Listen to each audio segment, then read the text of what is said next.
Ini adalah bagaimana pelatih Hussein Abdi menurunkan pemain-pemainnya untuk di pertandingan kali ini. Ya. Harpa. Ya, ini juga sama ya, seperti yang kita prediksi, mereka menampilkan pemain-pemain terbaiknya.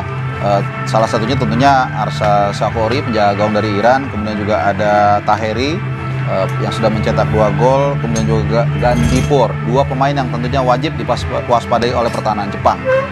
Ya, ini kedua kapten tim, kita lihat bagaimana Ervan Darwisali yang bersama tentunya dengan Keita Kosugi, kapten dari kubu Jepang, pemain-pemain muda yang tentunya juga mulai bagaimana memegang tanggung jawab dari sejak usia muda ya.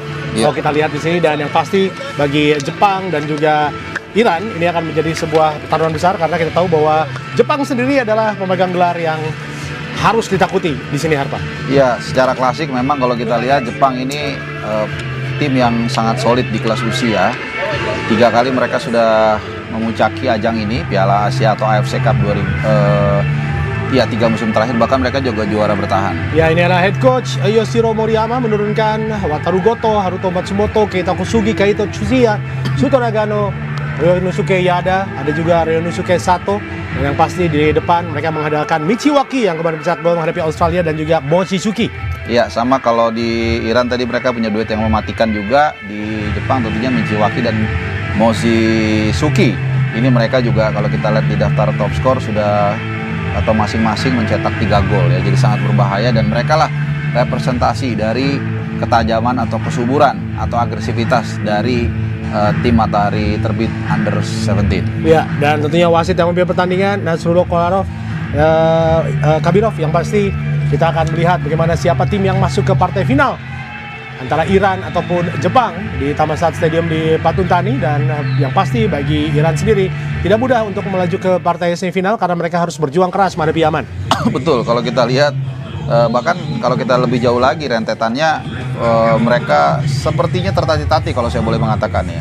Mengalahkan Afghanistan 6-1, kemudian Qatar 0-0, Korea Selatan 2-0 di partai pamungkas, baru kemudian seperti yang Anda katakan tadi bermain 0-0 dari Yemen. Ya, dan pertandingan sudah dimulai. Kita lihat bagaimana Iran memakai jersey berwarna merah-merah, sementara Jepang memakai jersey berwarna putih-putih. Keren jersey Jepang yang sekarang ya, kita lihat sini dengan simpelnya. Mereka selalu hadir dengan jersey-jersey yang keren tentunya. Dan begitu pula dengan Iran dengan ciri khas merahnya. Pelanggaran pertama kali dilakukan kali ini oleh pemain nomor punggung 2 Matsumoto Haruto. Iya, kita lihat ini sebuah start yang cukup keras ya. Jarang sekali saya lihat di ajang ini bahkan kurang dari 30 detik, kurang dari setengah menit sudah terjadi pelanggaran. Ini biasanya saya sering lihat biasanya di Liga 2 seperti ini ya. Tapi kali ini justru di turnamen global atau internasional. Iya. Jadi ini mungkin menunjukkan juga gengsi yang tinggi di antara kedua tim, karena kita tahu di level Piala Dunia juga dua tim ini cukup langganan ya di tim nasional. Betul. Senior. Mereka ingin tampil gemilang nantinya di Indonesia pastinya ya, karena keempat tim ini sudah lolos semuanya. Jepang, Iran, Uzbekistan, dan juga Korea Selatan. Ini adalah Hussein Abdi, head coach dari kubu Iran. Ya, pelatih yang tentunya sangat berpengalaman, berusia 56 tahun. Yoshiro Moriyama, pelatih Jepang juga sudah uzur ya, 55 tahun. Memang tidak mudah untuk bisa mengelola tim pemain-pemain muda seperti ini ya. Betul, itu mengapa di Jepang menggunakan sistem rigid. Jadi kita lihat Yoshiro Moriyama ini sangat, atau mungkin dalam 2 dekade terakhir kurang lebih, ini sangat fokus membina di level usia ya. Jadi memang sangat dedicated sekali. Tendangan penjuru kali ini cukup bahaya, dan kita lihat langsung dibuang saja oleh Keita Kosugi ke depan. Ya, disundul tadi oleh Ervan Darwisali. Ya, kita lihat bagaimana Iran yang saya sempat tadi mengatakan bahwa ini adalah 2 tim yang mempunyai representasi hipotesa yang berlawanan ya. Kalau Iran tim yang paling minim kebobolan bersama Uzbekistan hanya 1 kali. Sementara Jepang kita tahu adalah tim paling subur dengan 16 gol. Dan kebobolan 6 ini juga mungkin harus kita kritisi ya, karena mereka sebenarnya di pertandingan terakhir itu lawan India sudah tidak menentukan lagi, sehingga mereka kebobolan 4 bukanlah cerminan pertahanan Jepang juga.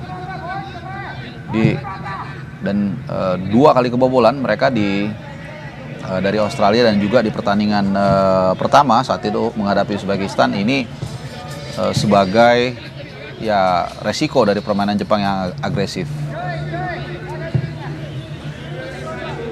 Sekarang mencoba untuk mengurung area pertahanan dari Iran. Kita lihat di sini Gokuto.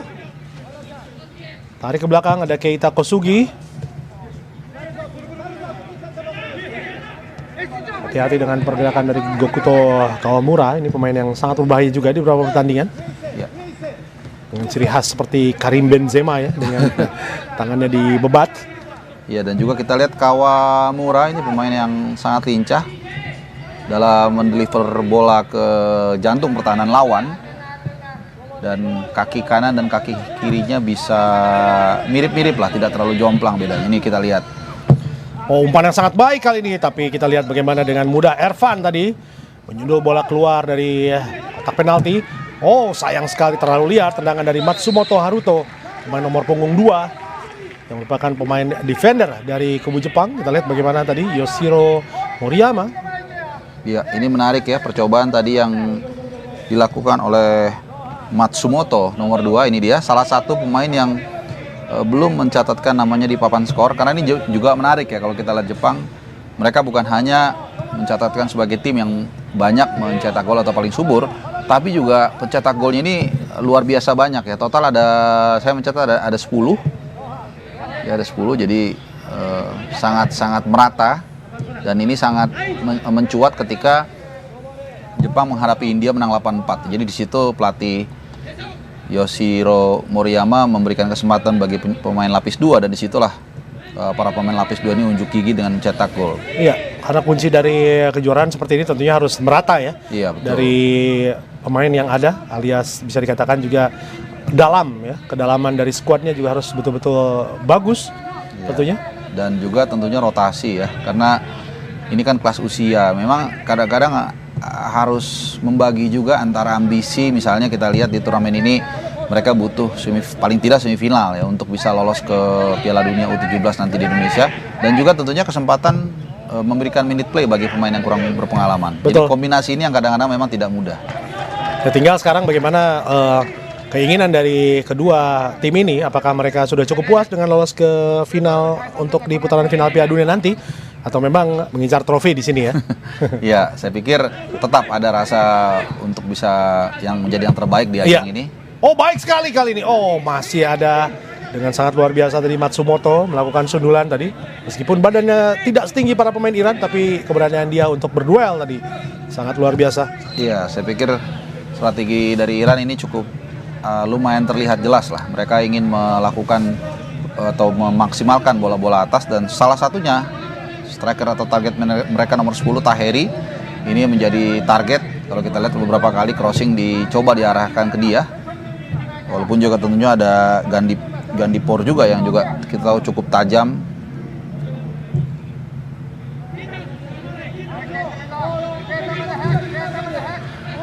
Kita lihat bagaimana cara bertahan para pemain Iran juga menggunakan zona marking ya, tidak man to man, karena tahu kecepatan pemain Jepang sangat berbahaya kalau sampai berhasil melewati pemain Iran. Kita lihat pergerakan para pemain Iran tadi sempat sinkron sekali ya, 4 pemain belakang mereka. Iya, pergerakannya bisa terlihat patternnya ya. Betul.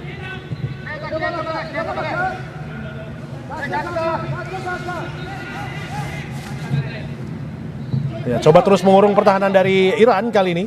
Tadi sempat di awal memang dikuasai oleh para pemain Iran, tapi sekarang kontrol permainan ada di kubu Jepang. Oh, berhasil diambil tadi dengan sangat baik tentunya oleh Kasrah. Menghasilkan bola keluar bagi Iran. Ya, sebuah ini ya kalau kita lihat tadi offside tampaknya. Ya, offside. Iya. Ini memang sebenarnya mengenai pemain Iran dulu ya. Iya, dan tidak ada istilahnya kalau di law of game itu undeliberate. Jadi tidak ada intensi untuk ke sana sebenarnya. Iya. Tapi ya sekali lagi ini tidak ada VAR. Jadi memang keputusan harus diambil saat itu juga, antara dia akan membiarkan itu tidak offside atau offside. Jadi hakim garis tadi menganggap itu offside. Ya padahal sebenarnya tidak offside ya. Ya mungkin kalau ini perempat final mungkin akan lebih keras protes yang dilancarkan, karena kita tahu semua target minimal dari keseluruhan di ajang ini adalah semifinal untuk merebut tiket ke Piala Dunia U17 yang tentunya kita semua tahu akan dilangsungkan di Indonesia dari 10 November sampai dengan 2 Desember. Iya. Dan ini menarik nih, Idan dan juga pemirsa, karena kita tidak akan mungkin di grup satu grup dengan konfederasi yang sama, dengan Jepang, dengan Korea Selatan, dengan Iran dan Uzbekistan. Sementara mereka adalah tim-tim secara historis adalah tim-tim lemah.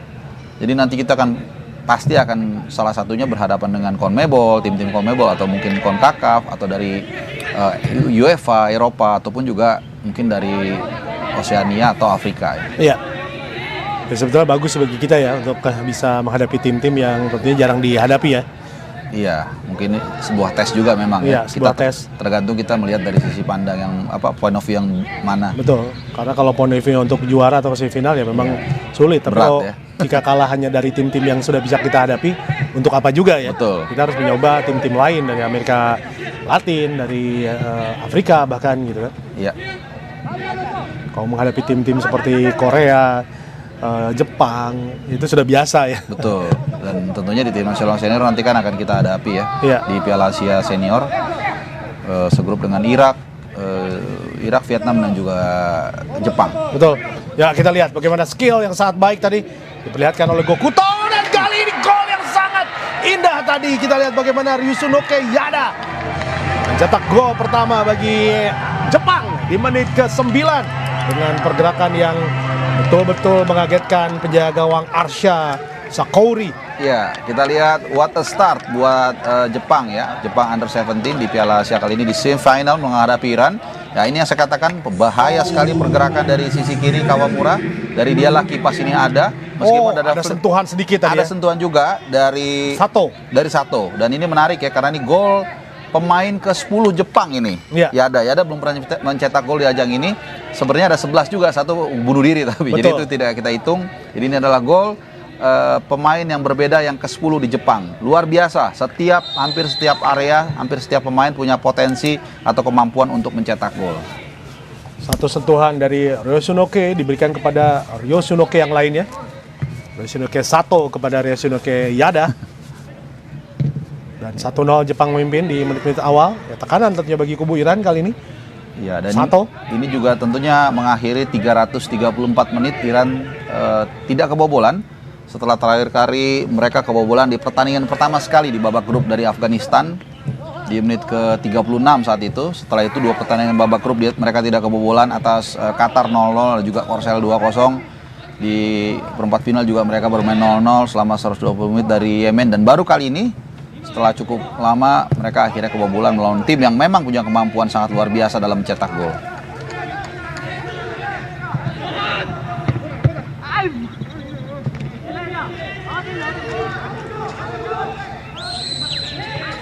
Ya, kita lihat bagaimana tadi skema gol yang sangat cantik diperlihatkan oleh kubu Jepang. Mudah sepertinya bagi mereka. Ya, dan tidak ada gelandang tengah ya yang katakanlah mungkin Zamani atau Razakina yang mengcover pergerakan dari Yada tadi. Jadi semuanya terpaku kepada bola. Salah satu lesson dari pemain-pemain yang memang masih minim pengalaman, mereka sangat terpaku dengan pemain yang membawa bola tapi tidak men-screening pemain lain yang datang dari blind side.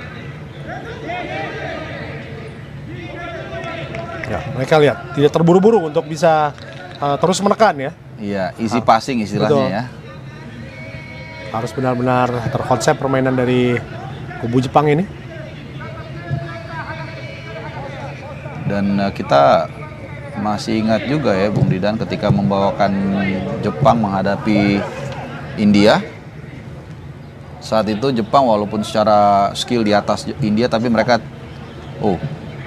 kali ini tajam sekali. Kita lihat lari dengan cepat Kasrah tadi. Ya, ini sebuah peluang terbaik mungkin ya didapati oleh Iran melalui Taheri. Tapi kita lihat juga bagaimana, nah ini dia covering dari sang kapten Kosugi sangat luar biasa. Dan di momen terakhir dia melakukan slide, Tsuhiya ya. Ya. Jadi Kosugi hanya membayangi tadi. Sebuah tackle yang mungkin senilai gol tadi. Dari Jepang kali ini. Nah, ini Terus bahaya. menekan. Oh, Gokuto lagi-lagi. Tapi kali ini di cover dengan baik tentunya oleh Nima Ardas. Nima ke depan. Tapi masih ada Keita Kosugi, sang kapten. Ya, saya pikir area Nima Ardans ini harus benar-benar dibantu ya, ini dia. Ya, kembali lagi kita lihat pergerakan dari Sato. Oh. Mudah tadi dipetik oleh Arsa Sokuri. Ya, kelihatannya belum ada apa ya, counter strategi ya ketika Kawamura begitu leluasa mengacak-acak sisi kanan pertahanan dari Iran yang dikawal oleh Nima Andars. Ada 2-3 kali pergerakan yang berbahaya dilakukan oleh Kawamura di sisi kanan pertahanan dari Iran. Sehingga tadi kita lihat juga ada beberapa pemain lainnya dari Iran yang memberikan backup. Di antaranya Raza Gina dan juga Darvis Ali.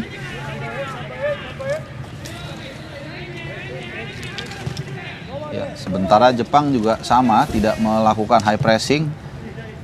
Ya, ini mungkin juga bagian dari strategi untuk tidak terlalu kelelahan, karena tentunya setelah ini masih ada satu pertandingan lagi. Betul. Memperebutkan peringkat 1, 2, 3 dan 4 ya. Iya.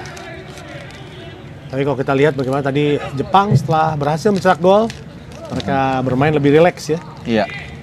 Inilah tim yang bagus. Mereka tetap memainkan atau bermain dengan ritme mereka, terlepas dari kondisi mereka unggul atau tertinggal. Karena biasanya setelah unggul misalnya mereka jadi lebih turun temponya, atau setelah ketinggalan jadi lebih kencang dan akhirnya malah memberikan lawan kesempatan untuk mendikte mereka. Ya, tugas dari Iran sekarang tidak boleh terlena dan juga kehilangan gairah untuk bermain ya. Kita lihat bagaimana mereka terus ditekan kali ini oleh Jepang. Terlalu deras. Yang terlalu jauh tadi, terlalu kuat. Sudah terlihat tadi ya speednya antara umpan yang dilepaskan oleh Yamamoto ditujukan kepada Michiwaki. Arsyah, Nima Ardas, tarik lagi ke belakang. Ya, dan tidak dipres oleh Jepang, hanya menunggu. Ya, nanti setelah ini tentunya di pukul 20.50 ada pertandingan Korea Selatan menghadapi Uzbekistan, semifinal kedua.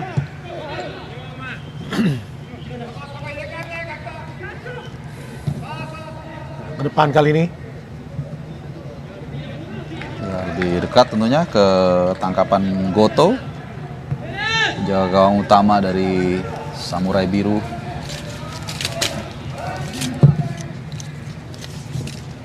Iya. Oh, Kita lihat.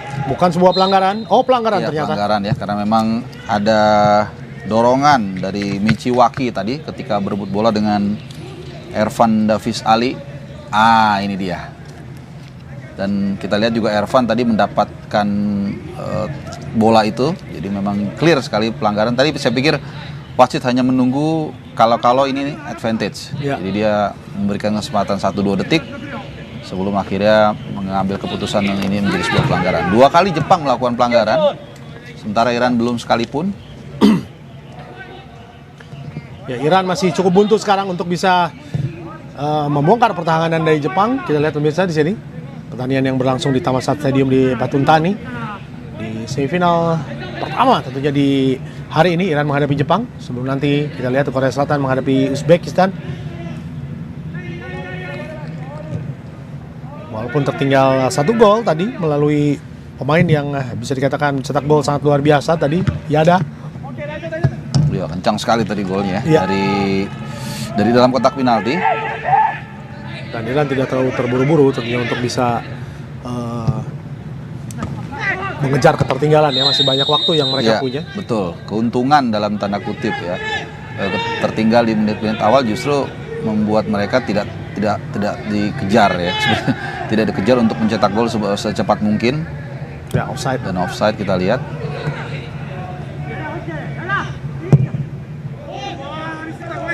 Oh, sayang sekali. Sebuah bangunan serangan dari Goto yang kurang cermat, dan inilah pelatih Jepang Yoshihiro Moriyama, pelatih berusia 55 tahun.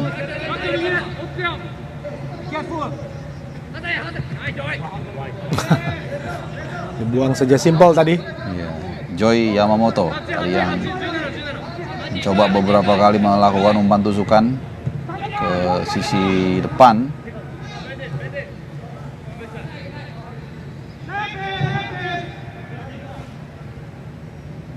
Delapan belas menit sudah berlalu. Iran masih cukup tertekan kali ini. Meskipun pressing tidak dilakukan dengan ketat oleh para pemain Jepang, tapi mereka berhasil menjaga tempo yang mereka inginkan di sini. Iran masih belum terburu-buru tentunya setelah tertinggal 1 gol. Bahkan seperti tim yang sedang memimpin kali ini. Mungkin kalau ini di perempat final agak sedikit beda ya. Temponya mungkin agak mereka akselerasikan. Tapi mengingat di sini istilahnya hanya bonus ya kalau mereka bisa ke final ataupun juara, sehingga determinasinya memang agak sedikit berbeda. Ya. Kali ini kita lihat tendangan langsung coba dilakukan tadi oleh pemain yang tentunya kita tahu, Yutaka Michiwaki yang selalu mencetak gol. Ya. Dan bahkan terakhir kemarin menghadapi Australia. Tentunya juga ada motivasi pribadi ya bagi 3 pemain Jepang. Salah satunya ini dia Michiwaki, kemudian Mochizuki dan juga Nawata yang sama-sama menorehkan 3 gol. Karena saat ini top skornya adalah Kim Myung Jun, dan juga Yoon Do Yong dari Korea Selatan. Jadi masih terbuka, masih dinamis. Siapa yang akan keluar sebagai top skor di turnamen kali ini? Ya, baik kali ini penampilan ataupun intercept dari Nima Andars, bek kanan dari Iran nomor punggung 2. Sementara inilah Kawamura tadi yang memberikan kipas sebelum diselesaikan oleh Yada melalui flick passing dari Sato tadi. Barang ke dalam. Langsung saja ke depan kali ini. Ada suara ini juga ya, gitu. Terlalu kencang memang. Dan sekarang tentunya bagi Iran, mereka harus bermain dengan mengimbangi konsep permainan yang dimiliki oleh Jepang yang sangat baik di pertandingan ini. Oh, bahaya kali ini kita lihat. Oh, sebuah peluang gagal tadi dari kecerobohan penjaga gawang Goto yang tidak bisa dimanfaatkan oleh Kasra Taheri ya. Kasra begitu baik melakukan pressing, mendapatkan bola di sana, tapi sayang sekali tendangannya melebar ke sisi kanan tadi. Iya, kita lihat ini bisa menjadi 2 sisi ya. Di satu sisi Goto yang memang melakukan blunder atau kesalahan, tapi dia juga bertanggung jawab tadi untuk menutup sehingga tidak leluasa bagi seorang Taheri untuk mencetak gol. Meskipun tetap ada catatan dia melakukan 2 kali kesalahan ya. Satu ketika build up serangan tidak sempurna dan satu lagi tadi ya. Ya, kembali lagi. Berhasil diblok dengan sangat baik sekali. Bagaimana tadi pergerakan dari Suto Nagano. Ya, Taheri 2 kali dia harus menghadapi kegigihan mentalitas pemain bertahan Jepang. Sebelumnya diblok oleh Tsuchiya, kali ini diblok oleh Nagano. Dua-duanya sliding tackle yang sangat penting dalam upaya dari Iran atau dalam ini Taheri untuk bisa melepaskan tembakan ke arah gawang Goto, penjaga gawang dari Jepang. Dengan penjuru kali ini. Kita lihat bagaimana Ardas yang mencoba untuk bermain lebih agresif, tinggi sekali. Sangat jauh dari jangkauan dari Ali Reza. Amaifard. Blok dengan sangat baik oleh Kaito. Ya, kalau kita lihat dari postur tubuh para pemain Iran, mereka sebenarnya punya potensi untuk bermain bola-bola atas ya. Tangkapan yang sempurna tadi dilakukan oleh Wataru Goto. Ya, kali ini dia tidak melakukan kesalahan lagi seperti yang dilakukan di momen-momen sebelumnya. Ya, nampaknya apakah ada pelanggaran sehingga wasit memberikan, ya ini nampaknya tadi apa ya, mungkin sayor yang dilakukan oleh Reza Gandipour.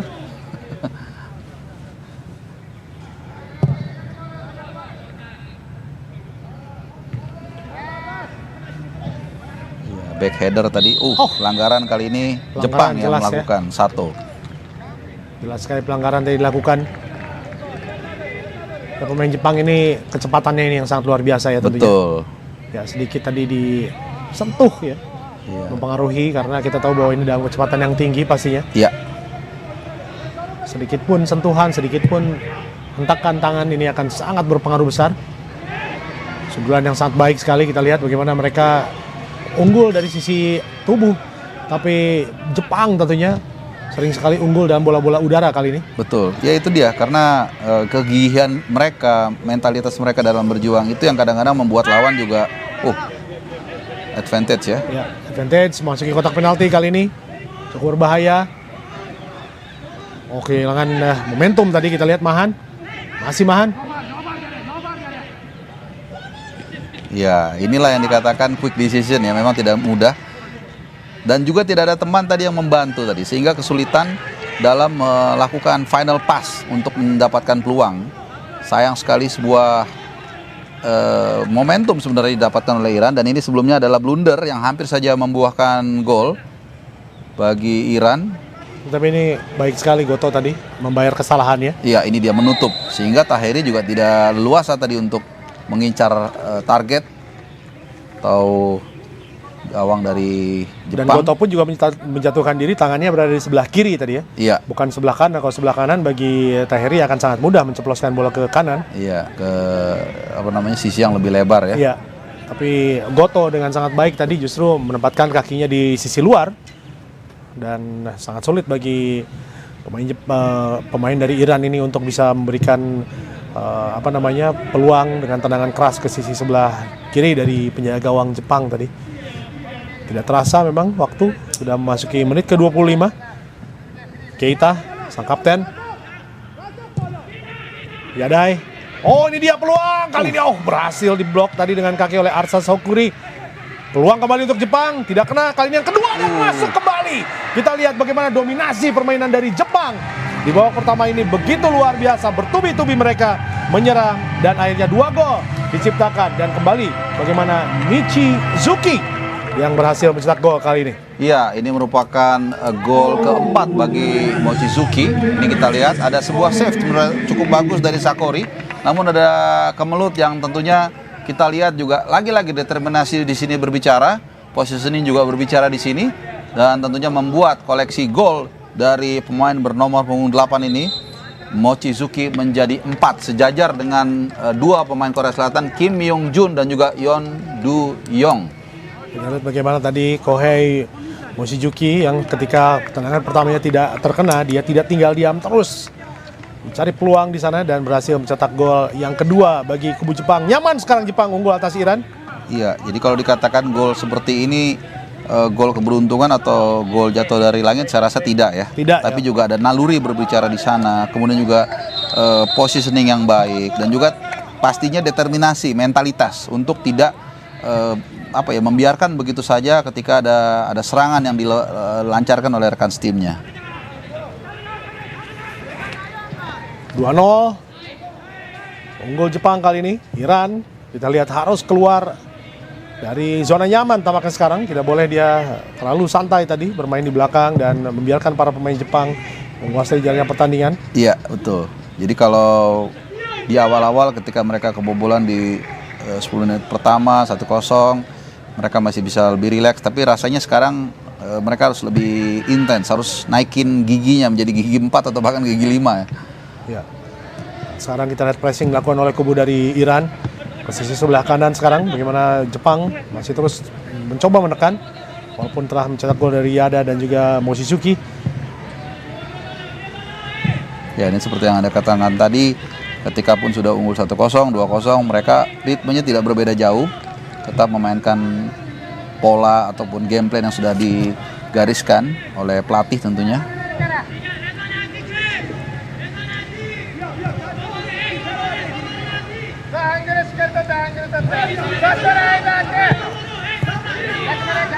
Baik sekali umpan-umpan pendek para pemain Jepang ini. Begitu terkontrol, kita lihat mencoba untuk memancing para pemain dari Iran. Yada. Masih ada. Umpan dari Yada kali ini gagal, mampu dibaca tadi. Ya, tidak ada pemain, tidak jelas maksudnya.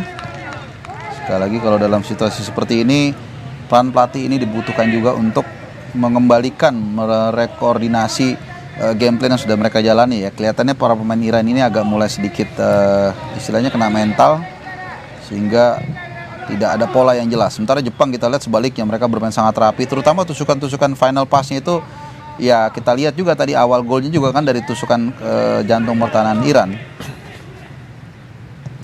Haruto. Iya ada.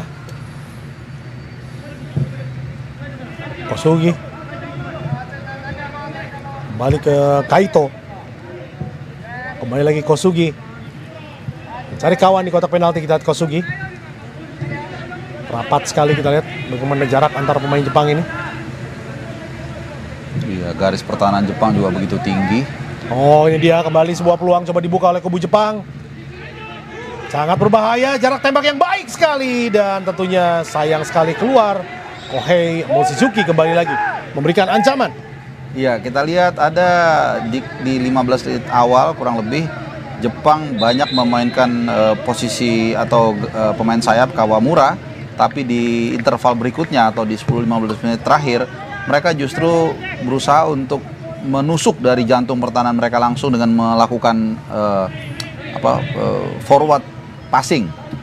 Yang tadi kita lihat beberapa kali juga merepotkan pertahanan Iran, padahal Iran dalam jumlah pemain yang lebih banyak. Jadi sekali lagi menurut saya kejelian dari pelatih Yoshiro Mariyama yang melihat kelemahan dari Iran dan dimanfaatkan dengan baik sejauh ini. Masuki menit ke-30, masih unggul dengan 2-0. Ya, hujan mulai turun, kita lihat pemirsa. Ya, apakah ini bisa mengubah konstelasi juga, kita tidak tahu. Bisa juga ini semakin menguntungkan Jepang atau sebaliknya. Karena kalau kita lihat Iran ini kemungkinan akan bermain bola-bola atas ya. Jadi kita tidak tahu apakah ini bisa mengganggu juga penjaga gawang Jepang, Goto, yang tadi beberapa kali sudah terlihat agak sedikit sembrono. Cantik sekali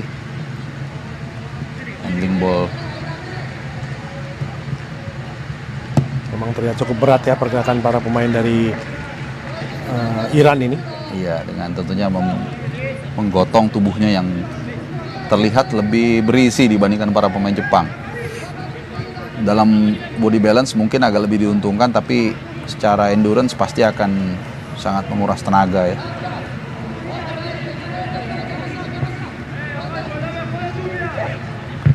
Ya, tentunya kita lihat lemparan ke dalam tadi yang dilakukan oleh Golizade masih belum sebagus Pratama Arhan ya.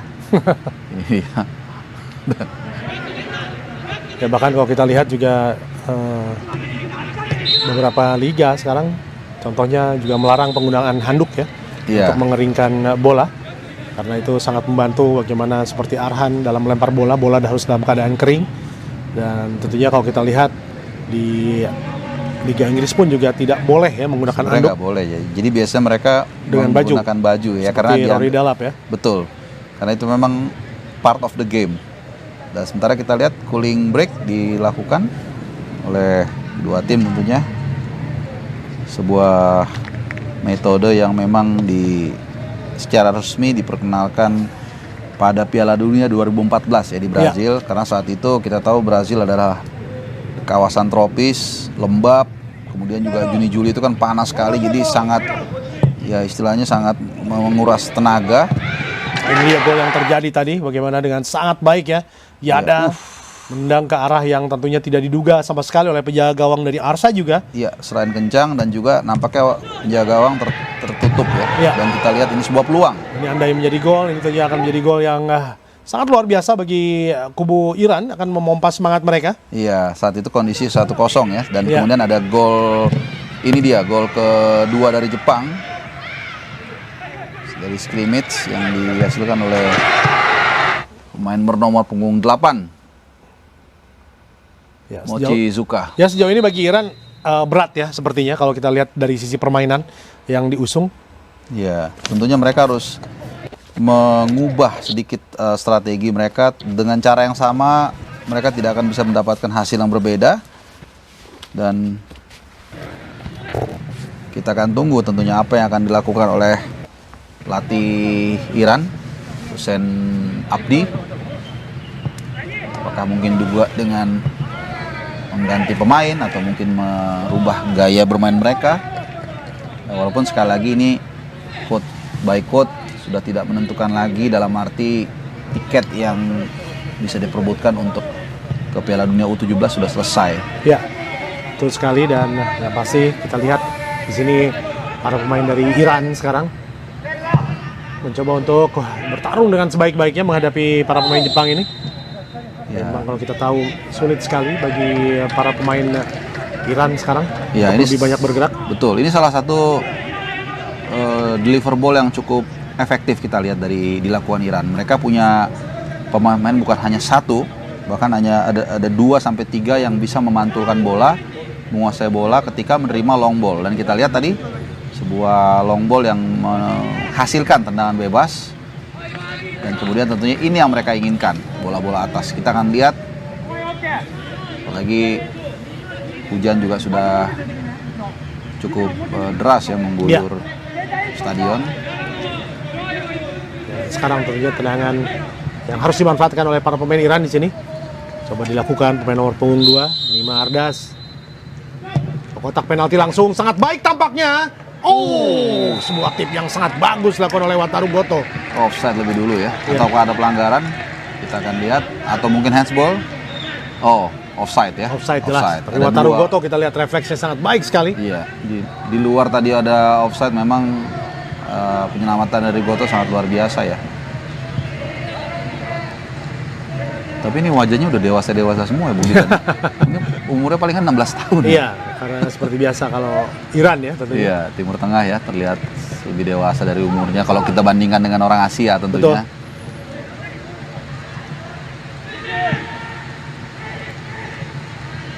Baik sekali kita lihat handling ball dari para pemain Iran kali ini. Oh. Panas kembali ya. Ya.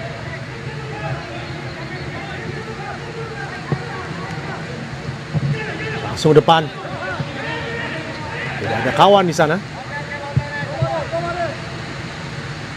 Ya, mulai terdengar cukup deras. Ya, tampaknya Hujan yang mengguyur. suara hujan ya. Iya.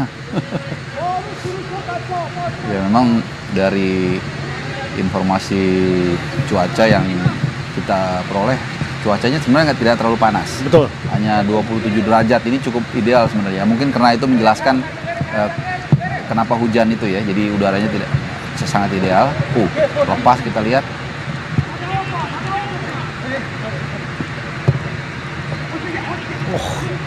Baik sekali kali ini. Sebuah peluang bagi kubu Iran. Ya sayang. Oh, masih dikuasai oleh para pemain Iran.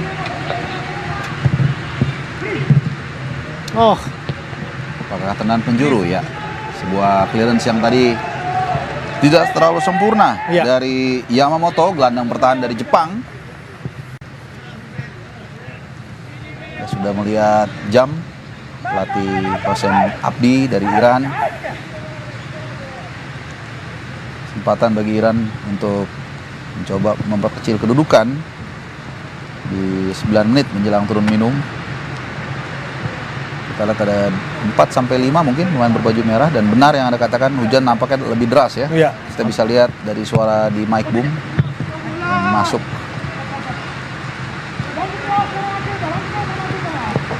Sekarang ke dalam kembali. Oh, cukup jauh kali ini. Ya, kita lihat para pemain dari Iran ya, coba untuk terus mengurung, tapi apa daya sulit mereka untuk menembus pertahanan Jepang ya. Iya, dan semua pemain menerapkan behind the ball. Oh, Tidak kena, sayang sekali.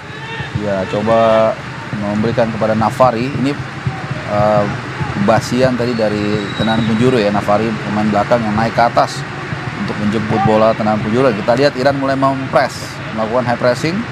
Ya ini mungkin ini juga salah satu strategi yang coba diterapkan oleh Hossein Abdi, pelatih dari Iran. Berbeda di momen-momen sebelumnya, mereka lebih memilih untuk menunggu.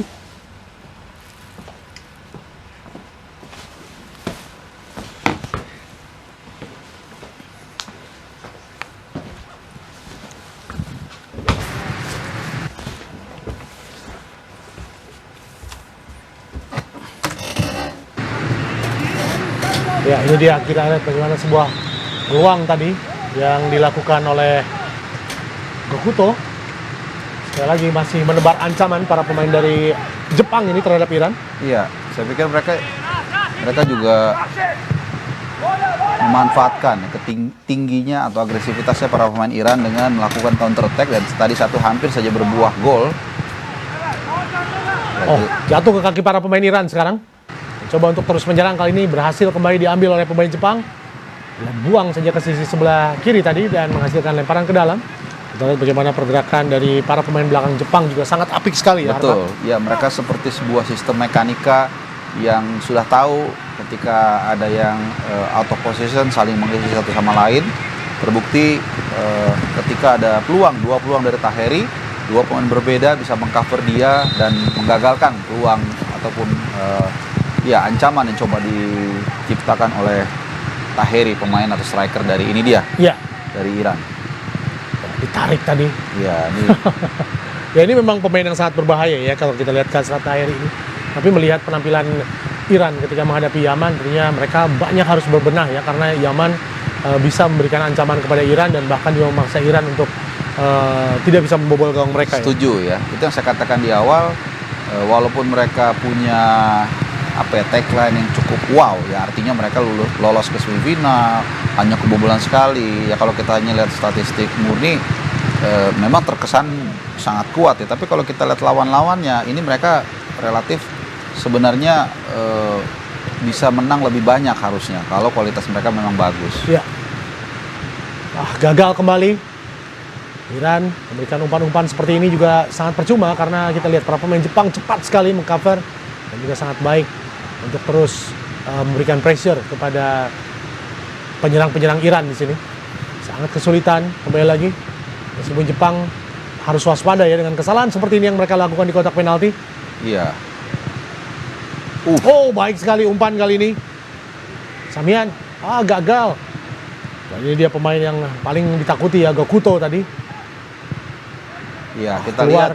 kita lihat strategi dari Iran untuk lebih menekan Jepang kelihatannya lebih memberikan harapan ya dibandingkan ketika mereka lebih banyak menunggu, dan serangan-serangan balik yang dibangun oleh Jepang juga tampaknya cukup baik diantisipasi oleh Iran. Terlepas dari tadi ada satu memang yang berhasil lolos, hanya menghasilkan tendangan penjuru, dan ini kita lihat ini saya katakan strategi long ball nampaknya akan menjadi pilihan para pemain Iran di sisa waktu menjelang turun minum. Lemparan dalam kali ini. Tinggal sekitar 4 menit lagi waktu yang tersisa tentunya. Iran sudah tertinggal dengan 0-2. Mau tidak mau harus terus menekan. Riza Ardas. Ya, kaki kirinya nggak terlalu maksimal kita lihat. Ya. Ardas, sehingga dia tidak bisa memaksakan untuk mengirim bola ke rekan timnya di jantung pertahanan Jepang. Langsung ke depan kali ini. Kontrol bolanya kali ini memang tidak maksimal, tapi dia rebut kembali. Iya. Itu sikap disiplin dan juga komitmen yang sangat baik. Betul. Ya, kita lihat lebih pede, lebih berani menekan, lebih berani mengambil resiko para pemain Iran. Walaupun kita lihat seperti yang Anda katakan tadi, pertahanan Jepang ini memang sangat disiplin, sangat tenang juga.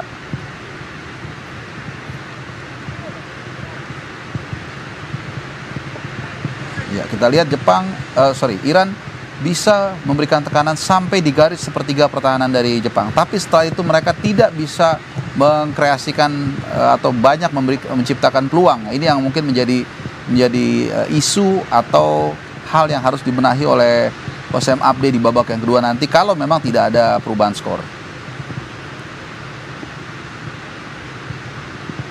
Ya, kita lihat bagaimana semi rondo tadi ketika Jepang sedikit terkurung dan kali ini sudah berada di sisi kanan. Iya.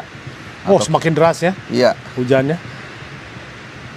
Ya, mungkin temperaturnya juga lebih drop lagi ya, setelah tadi 27 mungkin di 26 atau 25 sekarang.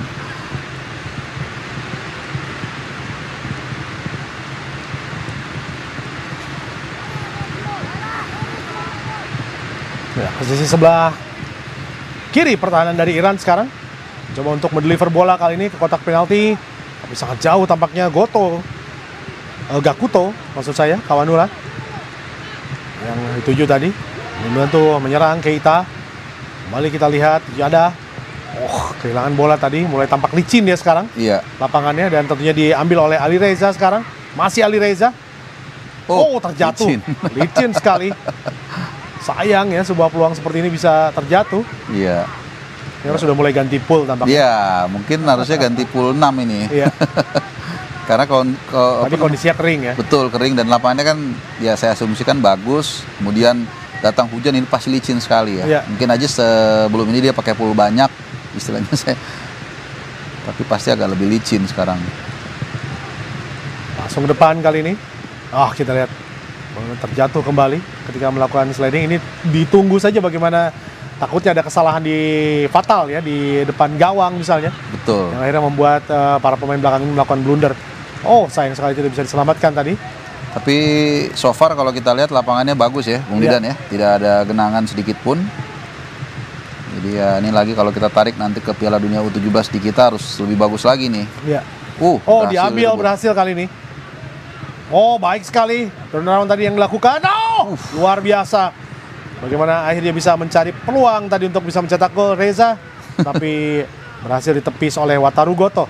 Iya, ini menarik ya kalau saya lihat Wataru Goto ini, penjaung Jepang ini seperti dua sisi mata uang. Ini dia, kamera juga langsung menyorot ke dia. Kenapa? Iya. Karena dia sering sekali melakukan kesalahan, tapi dia juga yang mengatasi ya. Ya, Ini dia, one hand save tadi, baik sekali. Ini agak beresiko sebenarnya ya, hujan-hujan dia one hand save, kalau lepas bisa masuk juga. Tapi bagus sekali tadi tangkapannya. Serangan balik kali ini Jepang. kita shot on target tadi 3-1, dan sekarang tentunya tinggal hanya 1 menit saja dari waktu normal. Ya, mungkin Jepang juga agak lebih hati-hati dalam melancarkan final attack ke pertahanan Iran, karena saya rasa mereka tetap concernnya adalah bagaimana mempertahankan 2-0. Berhasil dihalau tadi oleh Ervan. Mungkin tidak terlalu lama ini Iya. injury time-nya. Keras sekali benturan tadi yang terjadi. Kita lihat memegang kakinya kali ini Joy. 2 menit tambahan waktu yang diberikan oleh wasit. Kena ya kaki Joy tadi. Iya, itu sakit itu ya. Joy Yamamoto. Karena mungkin mengenai bagian samping di mana tidak ada deker di sana, tidak terlindungi. Bisa jadi ini kayak Julian Alvarez Manchester City Bung wajahnya ya. Iya, betul sekali. Kartu kuning ya. Memang bahaya tadi. Sangat bahaya. Bahaya dari samping. Pasra mendapatkan kartu kuning. Ya, kartu kuning pertama ya di pertandingan ini diberikan tadi pada Taheri. Pelanggaran lagi tadi karena tidak bisa ngerem ya. Iya. Ya, kali ini posisinya tentunya dua-duanya sama-sama bahaya dengan kondisi licin seperti ini. Apakah ini sebuah peluang yang akan bisa dimanfaatkan? Terjatuh. Penalti kah? Ya, jelas betul. sekali penalti. Iya. Saya pikir memang sepintas tadi ada gangguan ya. Iya. Tidak. Atau Di offside cancel. atau handsball. Hands. Saya pikir tadi dia sudah menunjuk ini ya. Iya. Sudah menunjuk titik putih tadi ya. Iya, mungkin ada apa namanya rekomendasi dari hakim garis. Jelas. Iya. Handsball. Ya, tapi terlalu cepat tadi menunjuk titik putih ya. Iya. Tampaknya dia merasa hakim baris mengibarkan bendera, dipikir penalti ya. Iya. Tapi ternyata handsball dan protes dilakukan pastinya. Iya. Saya pikir justru wasit bagus ya. Artinya dia menerima juga masukan atau rekomendasi dari hakim garis, dan memang kita lihat dalam tayang ulang itu handsball. Ya. Cuma dia tadi sedikit salah menduga hakim garis memberikan sinyal ya. Pastinya hakim garis hanya mengangkat bendera memberikan sinyal ada sebuah pelanggaran tadi. Ya. Tapi mereka juga bisa komunikasi sebetulnya. Ya, kita yang pemain yang terkapar Ali Reza memegang ankle tadi. Hujannya sangat mengganggu ya saya rasa. Iya, betul. Ini yang saya katakan bisa mengubah juga konstelasi ya. Nampaknya tampaknya sudah selesai. Ya, betul dia. Kita lihat Nasrul Kabirov meniupkan peluit tanda berakhirnya pertandingan di babak pertama. Iran menghadapi Jepang, dan yang pasti masih protes dilakukan oleh Hossein Abdi tadi, merasa itu adalah penalti, dan tentunya juga bagaimana main nomor punggung 10 Kasra Taheri juga melakukan protes. Dan sementara skor 0-2 bagi keunggulan Jepang atas Iran. Pemirsa jangan kemana-mana, tetaplah bersama dengan kami.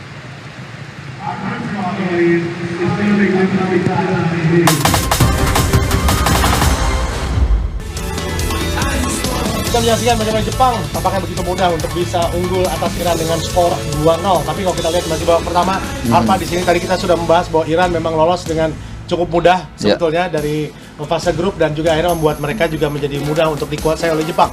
Ya, kelasnya memang berbeda ya. Tadi kita lihat Jepang lebih solid, mereka juga punya kedalaman skuad sangat lengkap, dan juga tentunya mekanisme bertahan yang membuat beberapa kali strategi dari Iran dengan melakukan bola-bola atas ini mampu dibentahkan. Ya, dan sebelum saya membahas juga bagaimana kelanjutan dari pertandingan Iran menghadapi Jepang, tentunya ini adalah waktunya saat untuk sholat maghrib bagi warga DKI Jakarta dan sekitarnya. Dan bagi Anda yang beribadah sholat maghrib, umat muslim, kami persilakan untuk beribadah. Dan tentunya juga sambil kami pun juga menayangkan pertandingan Iran menghadapi Jepang yang sementara ini unggul 2-0. Kita lihat Jepang ball possession 55% sekitar ya, 55,9 dengan 44,1. Sementara kita lihat tembakan 64 dan juga on target 3-1 untuk Jepang. Ya, yang menarik adalah 3 shot on target Jepang ini mereka konversikan menjadi gol, 2 diantaranya ya. Jadi sementara Iran memang sebenarnya ada 1 shot on target, tapi ada beberapa peluang yang mereka ciptakan yang tidak tertulis tadi di sana. Dan diantaranya dari Taheri yang mendapatkan 2 shot, 2 tembakan, tapi memang mampu diblok oleh barisan pertahanan dari Jepang. Betul, passing akurasi 82% banding 56%. Jauh sekali ya. Jauh sekali, dan efektivitas itu mengapa saya katakan Iran kelihatannya akan lebih banyak mengandalkan bola-bola atas nanti. Betul, dan kita lihat di sini bagaimana highlights dari pertandingan tadi, di mana Jepang ya unggul di menit ke-9 melalui gol dari Yada yang merupakan tendangannya sangat keras, tidak mampu untuk dijaga oleh Arsa Shokuri sebagai penjaga gawang.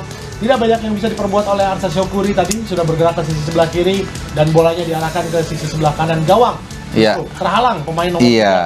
Ada Hesam Nogurafi. Kalau ini jelas tidak ada salah sama sekali Shokuri ya, penjaga gawang Iran itu tadi sudah berusaha semaksimal mungkin, ada berapa kali penyelamatan, dan ini sebelumnya blunder yang saya katakan.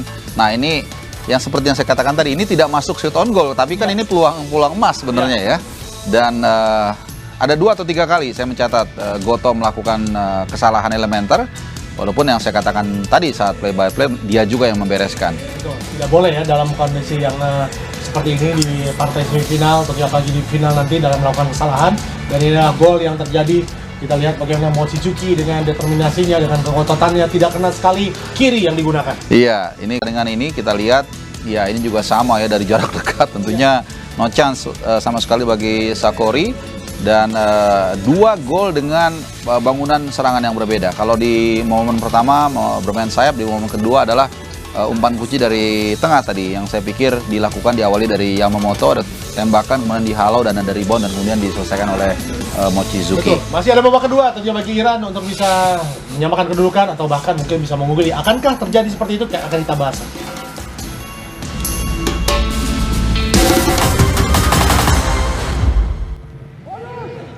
Pertandingan sudah dimulai dan tentunya kita sudah tersambung dengan Thammasat Stadium di Pathum Thani di Thailand. Tentunya kita bagaimana menyaksikan semifinal Under 17 AFC Asian Cup.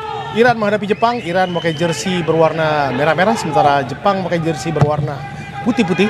0-2, sementara Iran tertinggal melalui gol tadi dari Yoshinoke Yadai dan juga Kohei Mochizuki. Dan yang pasti saya masih bersama dengan Haris Pardede di sini. Kita lihat di babak kedua tentunya harus ada perubahan mendasar dari para pemain Iran pastinya. Iya, seperti yang saya katakan tadi, tentunya tidak mungkin mendapatkan hasil yang berbeda dengan metode yang sama. Dan kalau kita lihat juga nampaknya belum ada perubahan pemain ya. Kalau sepintas kita lihat di sini masih ada Michiwaki di sini dan juga Mochizuki dari Jepang. Sementara ini dia bek kanan dari Iran nomor 2. Andars yang sangat aktif selama babak pertama, walaupun sekali dia gagal ya mencegah atau mengawal pergerakan Kawamura sehingga tercipta gol pertama bagi Jepang. Dan kita lihat apakah hujan sudah mulai reda. Kalau kita lihat, karena di babak pertama hujan turun begitu lebat yang membuat beberapa pemain tergelincir. Dan bahkan sampai tadi ada geruduk ya. Kalau kita lihat di sini Jepang, umpan yang masih bisa diantisipasi tadi oleh Hesam.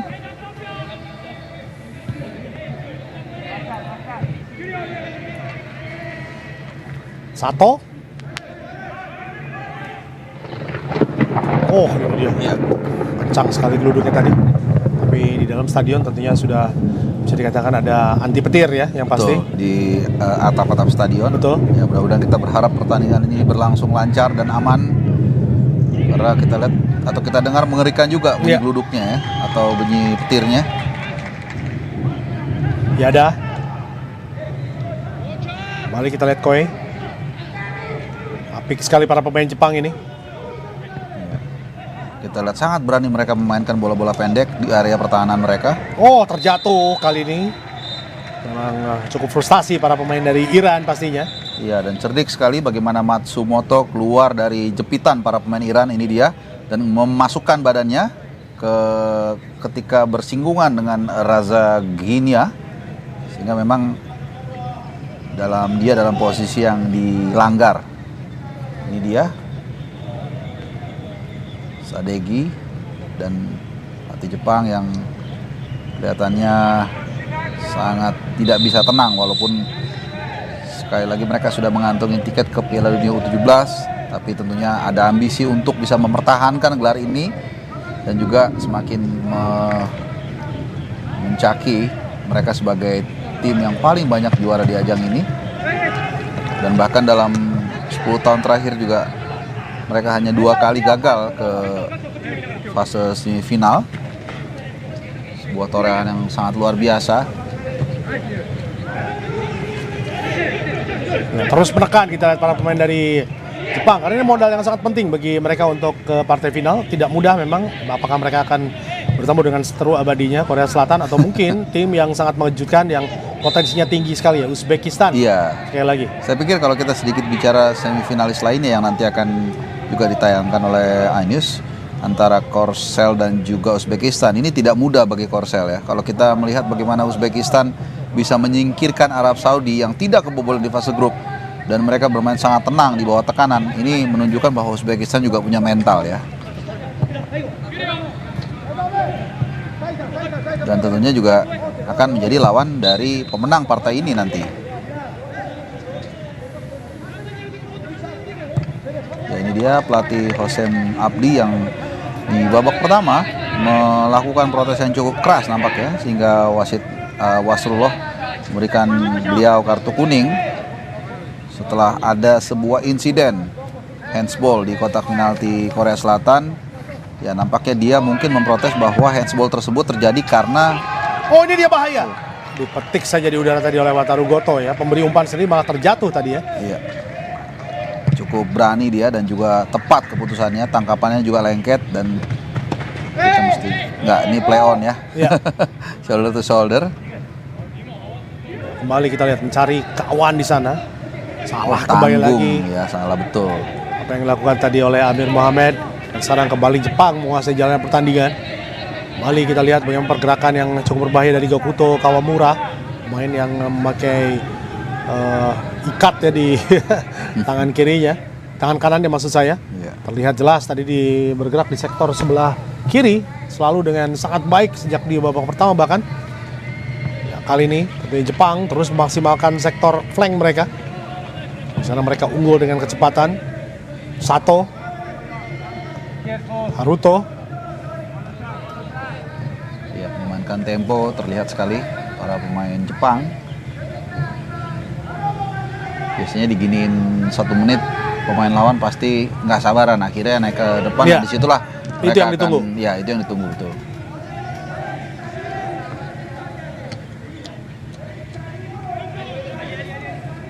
Dan memang stamina para pemain Jepang ini juga tidak perlu diragukan lagi ya, bagaimana mereka dengan sangat baik ya memanage stamina yang mereka punya. Iya, dan ini tentunya faktor sedari kecil ini sangat menentukan ya, bagaimana asupannya juga diatur dengan baik, harus pas juga dia ke gym juga, tidak boleh terlalu keras juga dia ke gym.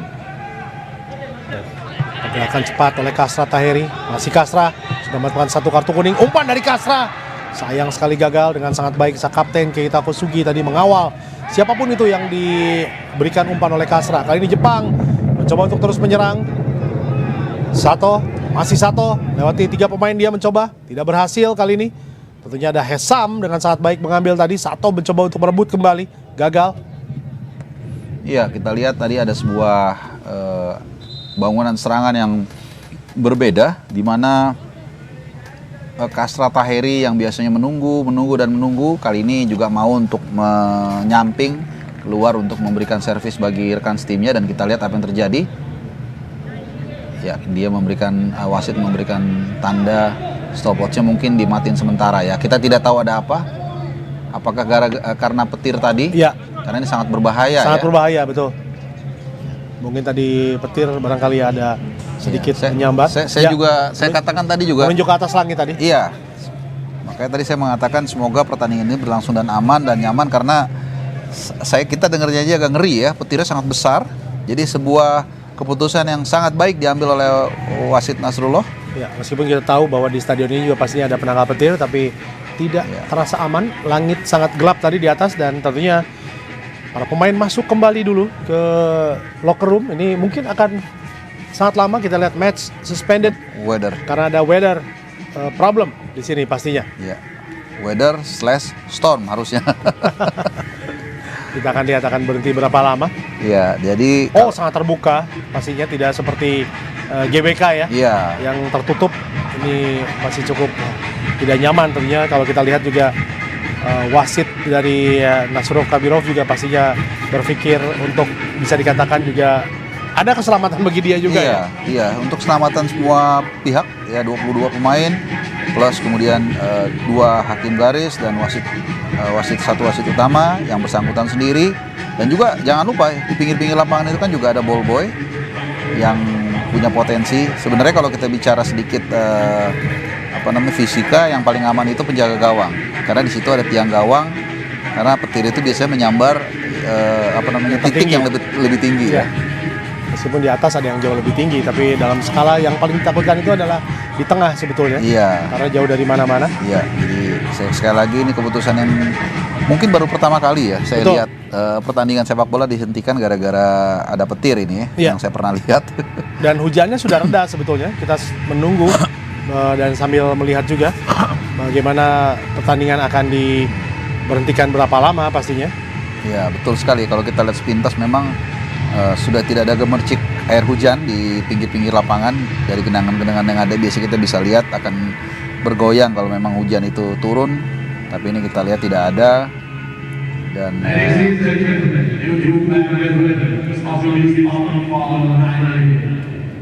ya ini nanti tergantung. Kita akan dengar dulu ya berapa lama. Ya. Karena kita membutuhkan informasi.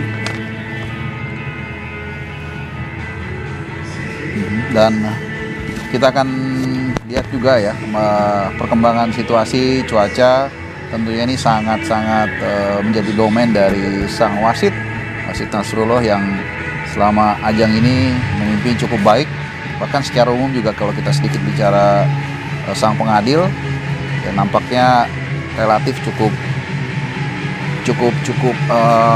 ya katakanlah bisa memberikan keadilan bagi beberapa tim ya. Walaupun catatannya adalah mereka tampil tanpa ada bantuan VAR. Ini kan yang selalu menjadi polemik di berbagai ajang, ada atau tidaknya VAR, plus minusnya. Kalau ada VAR biasanya akan ya lebih akurat dianggapnya dalam mengambil keputusan, tapi dalam beberapa momen justru dia menghentikan flow pertandingan yang berlangsung sedang seru-serunya.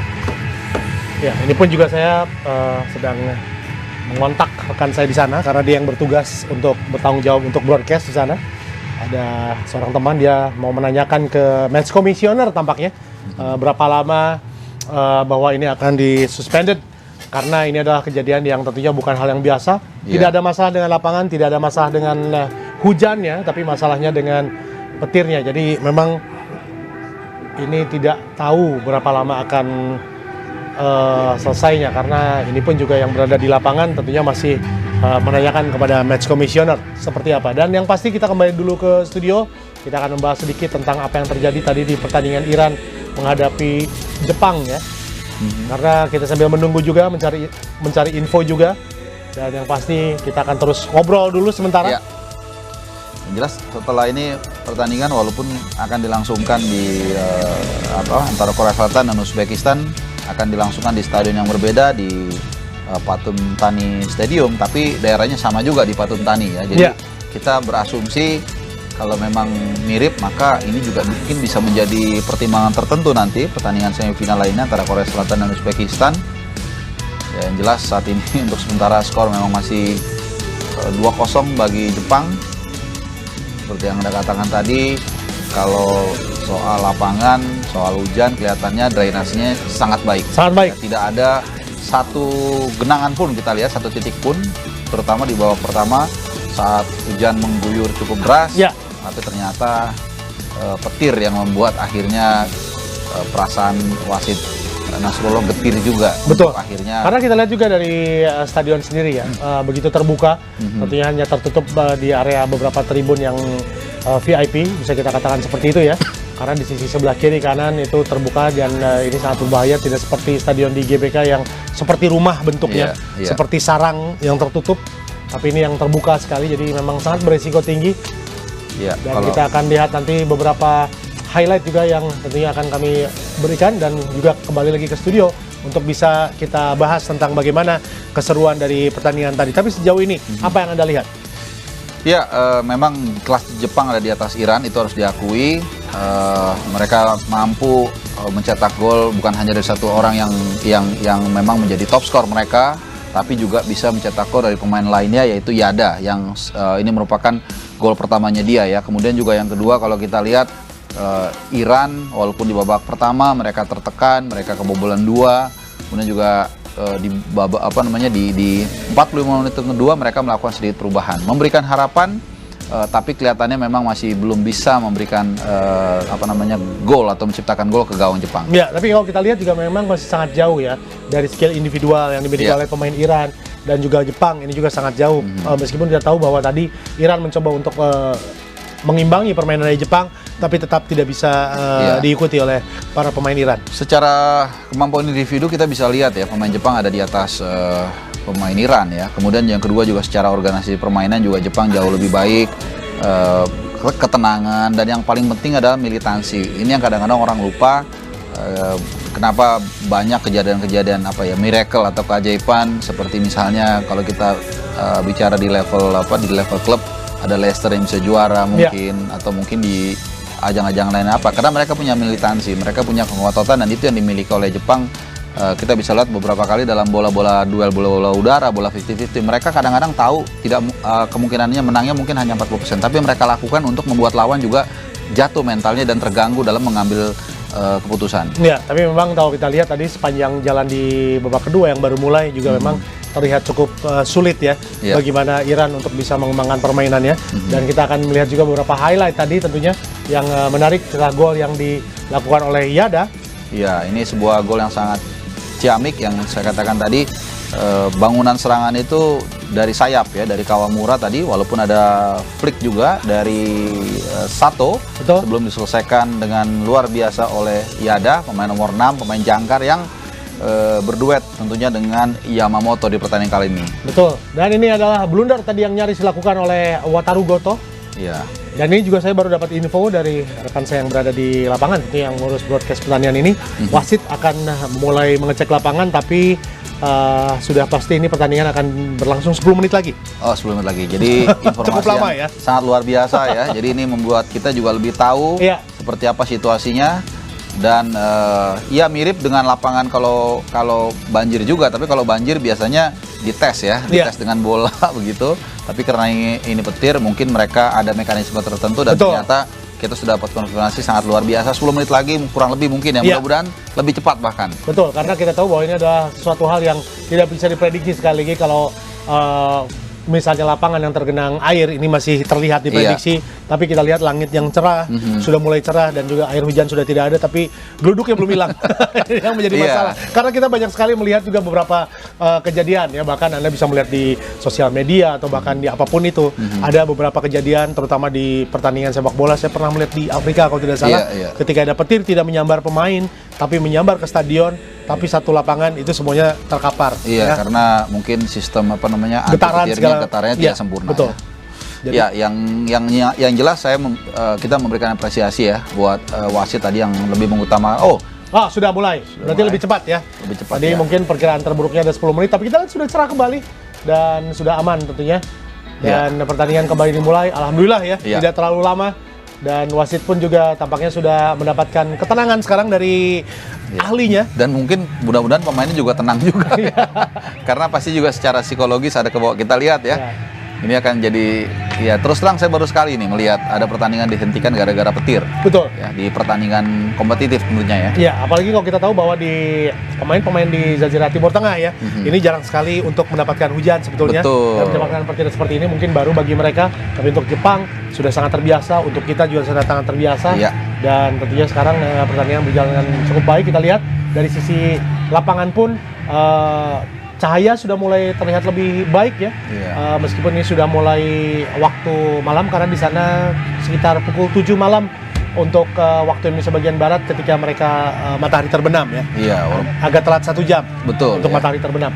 Dan juga lampu sudah dinyalakan secara full. Ya. Dan akan, saya pikir drop ball ya. Betul. Drop ball. Dan pertandingan kembali dimulai. Mungkin hanya terhenti sekitar 5-7 menit saja.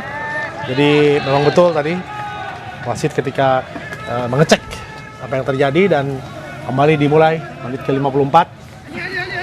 Jadi hujan segede apapun nggak masalah sebetulnya ya. Jangan ada petir ya. Iya, ya kalau lapangan basah atau banjir bahkan yang paling ekstrim ya paling mainnya jadi susah ya. Tapi kalau petir ini tentu sangat berbahaya, menyangkut keselamatan nyawa juga para pemain dan ofisial pertandingan. Dan yang tadi pun juga kalau kita lihat mereka masuk tanpa sesi pemanasan lagi. Karena memang cukup sebentar ya, tapi karena dia cukup lama nanti ada sesi pemanasan lagi, itu yang dihitung tadi sebetulnya. Ya, dan bukan tidak mungkin ya selama menunggu juga mereka melakukan peregangan di ruang ganti. Ya ini sekali lagi domainnya atau tupoksinya asisten pelatih yang mengurusi atau fokus pada fitnesses pemain. Mereka tentunya paham karena ketika kalau kita biasanya main fun football, ganti-gantian, kalau istirahatnya terlalu lama badan jadi dingin, jadi nggak enak ketika main lagi. Meskipun seperti yang kita lihat off-nya tidak terlalu lama tadi, kurang lebih ya, mungkin totalnya 10 menit ya setelah terhenti sampai mulai lagi. Jadi untungnya bisa dilanjutkan, kita akan lihat apakah ada kejutan Iran bisa membalikan kedudukan. Sundulan yang sangat baik dilakukan oleh Kaito tadi. Timing yang sangat tepat ya oleh para pemain belakang Jepang. Ini ciri khas memang dari Jepang ini tidak seperti Korea ya. Korea sekarang di senior pun juga badannya sudah tinggi-tinggi. Tapi Jepang tetap ya menjadi tim yang memiliki pemain yang tidak terlalu tinggi badannya di Asia ya. Iya, karena tapi sangat kompetitif. Iya, karena bola kalau kita bicara mungkin komparasi dengan basket itu berbeda soal tinggi. Kalau di basket mandatori harus tinggi, artinya harus 190 ke atas mungkin. Tapi kalau di bola masih ada dalam tanda kutip masih ada kompromis satu. Banyak sekali pemain-pemain terutama pemain sayap, back sayap misalnya satu tingginya hanya sekitar 170-an kecil. Ya bahkan kalau paling ekstrim walaupun ini pengecualian ya Messi itu nggak sampai 170. Sementara kalau di olahraga seperti basket sudah hampir tidak mungkin lah kalau tidak tingginya 190. Tapi tidak secara keseluruhan harus kecil ya. Karena kadang-kadang kita suka menghibur diri ya bahwa kita lihat Messi aja kecil tapi bisa Argentinanya bagus ya, yang lainnya gede-gede pemain belakangnya. Rodrigo de Paulnya besar atau Molina yang lain. Hanya 1 atau 2 pemain tidak masalah, tapi Jepang mungkin kalau kita lihat di sini secara keseluruhan mereka memiliki skuad yang tidak terlalu tinggi di Asia Tenggara di Asia tentunya. Sementara Korea Selatan kita tahu bahwa build up badan mereka jauh lebih besar. Tapi Jepang tentunya yang memiliki kecepatan yang sangat baik ya. Ya bukan hanya di sepak bola, bahkan di bulu tangkis pun Jepang juga pemain-pemainnya tidak tinggi-tinggi besar ya dibandingkan dengan Korea yang sudah memiliki pemain-pemain besar. Yang paling besar tentunya di ras kuning bisa kita katakan adalah China sekarang. Ya dan juga kalau ya ini dia kita lihat ya bagaimana posisi-posisi tertentu Jepang juga bukan tidak punya pemain yang cukup tinggi sebenarnya, terutama di posisi CB atau center back yang memang 1-2 yang sangat baik kita lihat. Yang menghasilkan lemparan ke dalam nampaknya mengenai Gandipur. Dan sejauh ini memang belum ada pergantian pemain nampaknya bagi kedua kubu. Baik saat tadi half time maupun saat ada suspended. Peluang Oh, kita lihat. bahaya kali ini. Tarikan Terbuka kaos ya. sekali. Terjatuh back Jepang tadi dan ditangkap dengan baik oleh Wataru Goto. Punya gawang yang tentunya berusia 17 tahun dari FC Tokyo ya. Kalau kita lihat juga bagaimana Jepang ini rata-rata pemain profesional semuanya Iya. yang bermain di FC Tokyo. Ada juga dari Kashima Antlers dan tentunya juga kita tahu bahwa ada seperti Gakuto bermain di Tokyo Verdy. Ini pemain-pemain yang tentunya juga sudah berada di level di mana mereka bermain di klub profesional.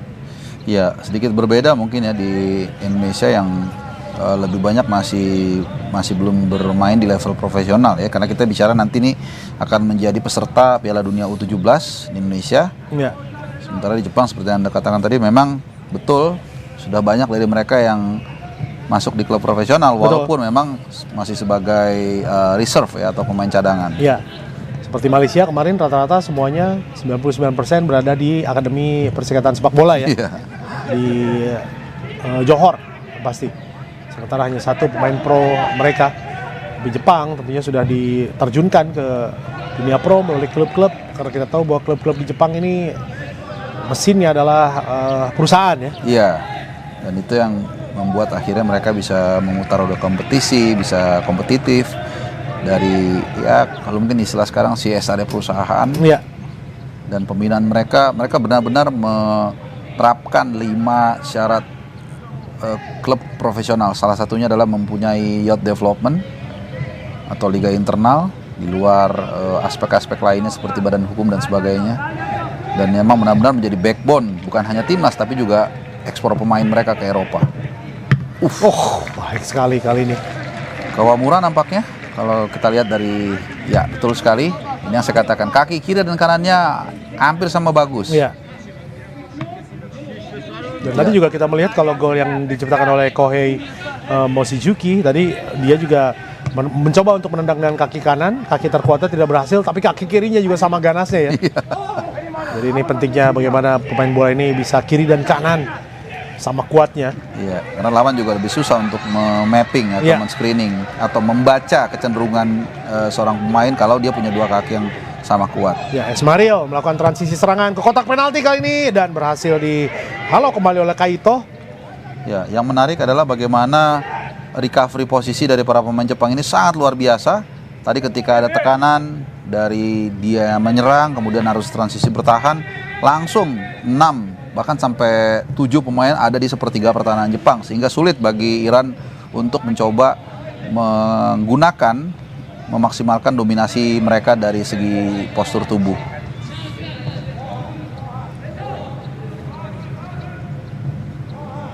Ya, belum ada tanda-tanda di mana Iran akan memberikan ancaman ya kepada kubu Jepang. Masih sangat jauh, kita lihat mereka sulit tentunya untuk bisa mencari peluang sedikit pun. Ya, beberapa ancaman yang mereka dapatkan pun hasil ataupun imbas dari kesalahan para pemain Jepang sendiri, terutama menjaga gawang mereka Goto.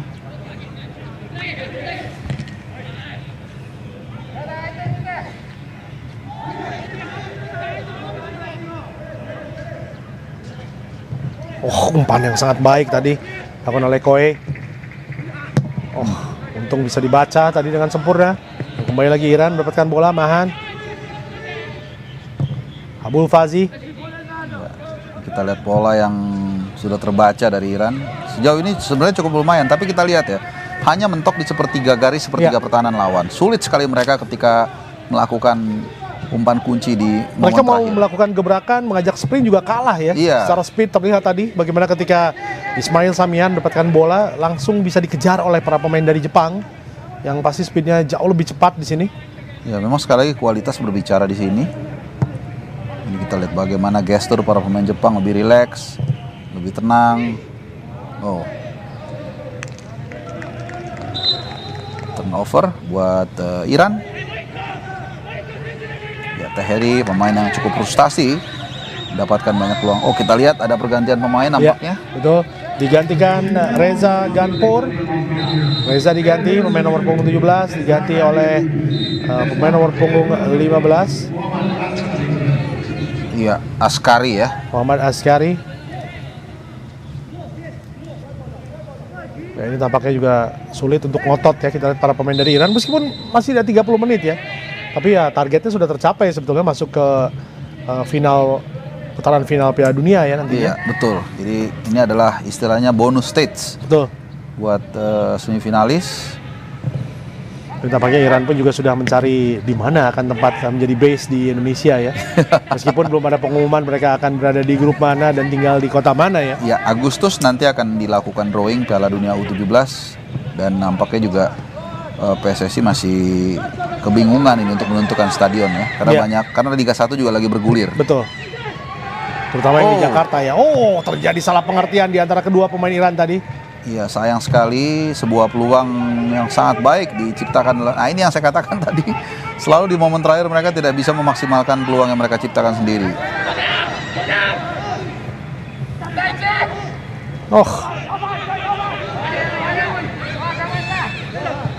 Jadi sebetulnya kemarin ketika Argentina banyak dibully ya dengan kualitas lapangan yang jelek, kita tidak boleh salahkan mereka ya. Betul. Karena dalam waktu sebulan mereka harus mempersiapkannya ya. Iya, tidak banyak ya waktu yang tidak banyak, sangat tidak banyak waktu. Tiba-tiba didadakan disuruh sebagai tuan rumah. Iya. Bahkan soundtracknya pun juga masih pakai soundtrack yang Indonesia ya. Iya. Karena tidak mungkin dalam waktu 1 bulan mereka akan mempersiapkan itu semua. Mungkin kalau Piala Dunia Senior kejadiannya seperti itu, akan diundur Piala Dunia saya rasa.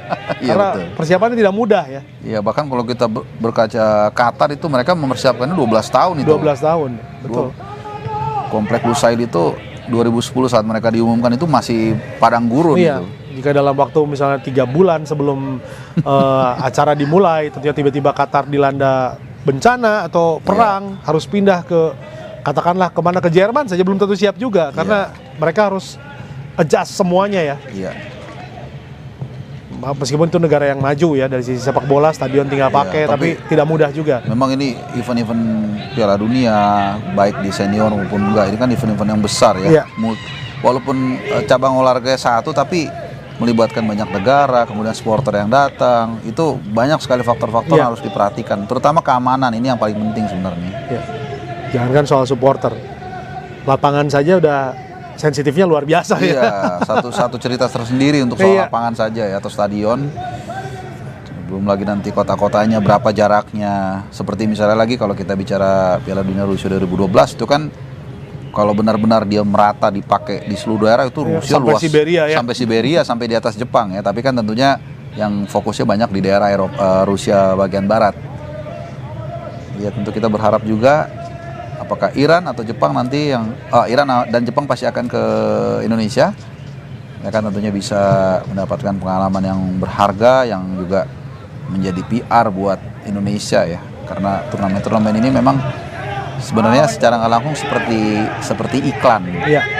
Iklan bagi satu negara karena ada fans yang datang, ada tim yang datang yang ketika dia pulang dia akan bercerita ke negaranya tentang seperti apa negara yang dia kunjungi saat mengikuti turnamen. Dan di kita pun, Indonesia pun juga harus mulai belajar ya, bukan hanya GBK saja stadion, masih banyak yang lain, daerah lain masih bisa dipotensikan karena kita tahu bahwa akan diselenggarakan di berbagai macam kota yang pasti. Iya, dan satu yang mesti diingat ya, turnamen U17 ini pada umumnya di seluruh negara itu tidak banyak yang nonton. Iya, tidak perlu stadion besar. Bahkan kalau kita lihat turnamen U20 saja, U19 dulu kita pernah ada, U17 juga pernah ada di Eropa, di negara Skandinavia, itu di pinggir lapangan ya. Iya. Lapangan latihan bahkan. Lapangan latihan ya, yang kadang-kadang bisa dilihat dari jalan raya. Iya, ini pun juga sudah terlalu mewah sebetulnya untuk di Thailand ini karena stadion besar mereka digunakan semua. Iya. Bahkan Raja Manggala pun juga digunakan ya. Betul, karena juga liganya sedang tidak bergulir. Tapi kalau kita melihat di Eropa tentunya juga bisa dikatakan juga menggunakan stadion-stadion bahkan juga yang berada di pinggir jalan seperti yang Harpa katakan tadi. Selain juga biayanya lebih murah, ya kapasitas yang dibutuhkan memang seperti itu ya, tidak banyak. Dan penonton pun juga tidak akan datang sebetulnya. Iya, dari paling negara peserta ya. Keluarganya mungkin ya. Keluarganya, temannya atau mungkin pacarnya. Kembali lagi ke permainan, kita lihat Jepang kali ini lakukan tekanan. Kita lihat pergerakan di sisi sebelah kiri tapi memilih untuk tendang langsung, padahal tadi Ryosunoke Sato sudah mulai bebas di sisi sebelah kiri ya. Iya. Tapi justru Gokuto memilih untuk menembak. Ini yang namanya quick decision, dia harus mengambil keputusan cepat. Ya. Karena kita lihat, ya memang para pemain Jepang ini menyebar, tapi mungkin di benak dari Kawamura tidak ideal atau tidak mudah untuk memberikan passing sehingga dia melakukan direct shooting dari luar kotak penalti yang sayangnya masih jauh dari sasaran.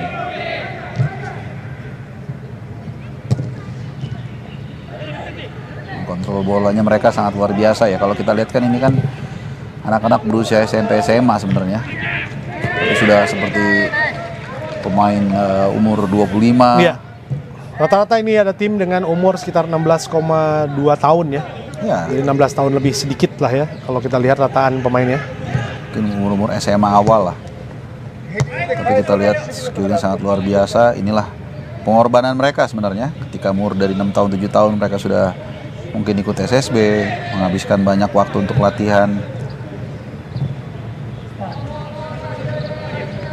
Ya, Jepang juga sama, agak sedikit kehilangan ritme atau gaya mereka, tapi wajar karena memang sudah dalam kondisi unggul 2-0.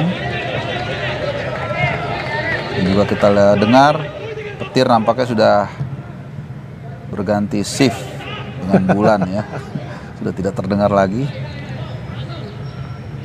Ya memang tadi cukup mengkhawatirkan ya petir yang ada, tapi ternyata sudah mulai mereda. Ya, Iran ini konsepnya tidak terlalu jelas ya permainan yang mereka gunakan sekarang karena memang Jepang ini mengisi semua lini kita lihat. Iya, mereka punya stamina juga lebih sangat konsisten. Kita saksikan pergerakan pemain tidak ada tidak ada titik lemah yang nyata yang bisa kita lihat yang akan bisa dimaksimalkan oleh para pemain Iran. Langsung ke depan. Kita lihat bagaimana skill-skill dasar mereka juga sangat nikmat untuk kita. Ini dia sayang sekali tadi kita lihat memberikan bodinya ya Ali Reza dengan sangat baik. Dan ini ada pergantian pemain. Samir pemain nomor punggung 6 akan masuk. Iya, nomor 6 Samir dan juga pemain nomor punggung 14 Sadavi atau nama lengkapnya Zakham Sadavi. Dua pemain yang sudah bersiap di pinggir lapangan. Dan dari Jepang juga sudah disiapkan Nawata dan Nakajima. Iya. 20 menit lagi waktu yang tersisa tentunya. Dengan tadi hitungannya mungkin ada berhenti sekitar 10 menit. Mungkin ditambah ya nanti mungkin 8 atau 9 menit tambahan. Ya, kita lihat Nakajima dan juga Nawata. Ya, ini spesialis pemain pelapis sebenarnya yang memang ingin nampaknya diberikan kesempatan minute play oleh pelatih Jepang Yoshiro Mariyama. Di laga sebelumnya saat mengandaskan India 8-4, dua pemain yang baru dimasukkan ini Nakajima memberikan masing-masing 1 gol. Nakajima dan Nawata. Ya, untuk Gokuto Kawamura tampaknya sudah selesai ya tugas dia, tinggal nanti bagaimana di partai final tampil untuk bisa membawa Jepang memberikan kemenangan, mengangkat trofi kembali ya. Iya. Ya, saya koreksi sedikit, Nawata di partai melawan India mencetak brace 2 gol.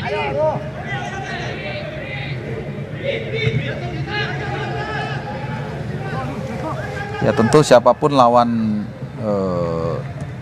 Jepang kalau lolos ataupun mungkin Iran kita tidak tahu ya karena masih belum selesai pertandingan. Nanti Korsel dan Uzbekistan ini juga sangat ideal ya. Satu, Uzbekistan tim kuda hitam yang tampil sangat konsisten. Korea Selatan ya kita tahu punya nama besar, CV yang sangat luar biasa di Asia.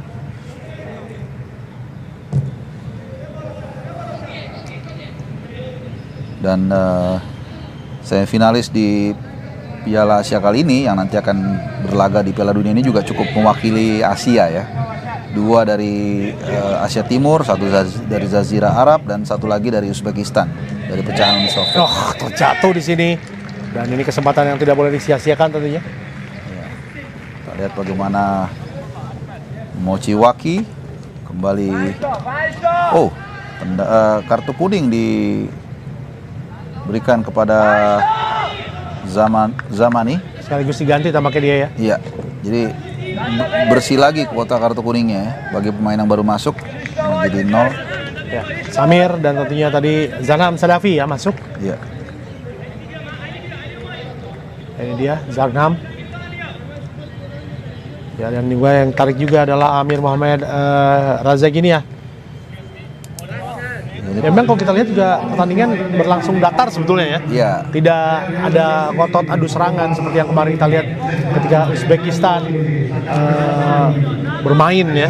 Ya sebenarnya di babak 2 awal Iran agak sedikit tancap gas, tapi kemudian ada suspended karena petir sehingga Turun lagi ya turun lagi. momentumnya ya? Iya, momentumnya hilang. Jadi mungkin kan ada sedikit kerugian juga sebenarnya buat Iran Betul. tadi. Sato sekarang menghadapi bola dengan Nawata, pemain yang baru masuk. Kita lihat Sweet Jepang udah pasti Dari ya. Jepang. Ya iyalah orang Jepang. Ada Keita juga, atau Keita yang ngambil justru. Ya kaki kanan kalau ini sih biasa harusnya ya. Areanya kaki kanan harusnya. Tidak jadi. Datar saja dan wow, hasil Sweet Jepang sukses kali ini menjadi gol tentunya. Luar biasa Jepang bisa menambah keunggulan dengan 3-0. Datar saja, simpel. Iya, simpel, cerdik ini ya. Arahnya sangat pojok ke kanan dan saya rasa juga tidak menyangka penjaga gawang Sakori tadi Ya. ketika tendangan yang dilepaskan oleh Sato begitu baik. Ini lihat dulu siapa yang menang. Oh iya. Oh iya menang. Betul. Dia kertas sama batu, Batu ya. ya. Tapi batu tadi. Satu yang batu justru yang kalah dia. Oh, atau mungkin ini trik juga bisa ya. Bisa jadi. Jadi biar lawan mengira yang ambil dia ya. Luar biasa. Oh, kita lihat ya Datar sekali. tidak menyangka memang dan itu gawang lebar ya. Iya. Nah, ini Sato dia. Ada-ada aja pakai Sweet Jepang ya. Ya ini seperti dulu tapi beda konsep sebenarnya. Ketika tim nasional Jerman ya jadi Muller dengan siapa itu pura-pura kagok ya. Iya. Padahal mereka udah set up sebenarnya. Betul. Jadi mengganggu konsentrasi lawan ya. Iya. Nanti bikin yang berantem sekalian ya. Tadi saya kaget juga itu pakai Sweet dulu. Dan dia melakukannya dengan rileks ya. Iya. Jadi iya. seperti yang bukan dalam tanda kutip melecehkan ya, tapi Iya. rileks sekali menghadapi tendangan Iya. bebas seperti ini. Ya, dan kita lihat bagaimana informasi yang tertera 2 gol yang sudah diciptakan oleh Sato di turnamen kali ini. Gol yang tentunya menjadi torehan yang cukup positif bagi Sato. Dia mencetak 1 gol lagi ketika Jepang mengalahkan Vietnam 4-0 di pertandingan kedua di babak grup.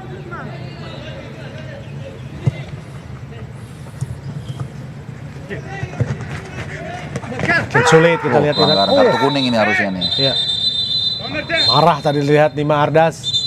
Ya, harusnya kartu kuning. Ya hati-hati pemain Jepang tidak boleh mendapatkan kartu kuning apalagi Sato seperti ini ya. Iya. Ini sebenarnya tidak perlu sama sekali ya. Dia frustasi kehilangan bola tadi. Iya. Dan kita lihat juga bagaimana reaksi. Ini Harpa kalau dipelototin orang Iran kayak gini juga takut. Tapi kita lihat ya tenang juga Sato ya, walaupun dia dapat Iya, sangat hardikan. tenang. Betul, sangat tenang sekali.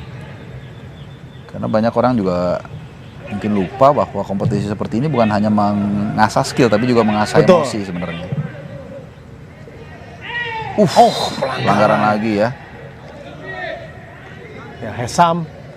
Artinya kita lihat sudah pasrah sepertinya untuk bisa menerima hasil ya, di mana Jepang bermain lebih cair ya di pertandingan ini. Ya di luar sebagai pelanggaran sebenarnya yang bisa kita lihat dari perspektif yang berbeda adalah bagaimana mentality pemain Ya. Jepang ini yang saya katakan. Dia tahu Michiwaki ini akan susah dia didapatkan.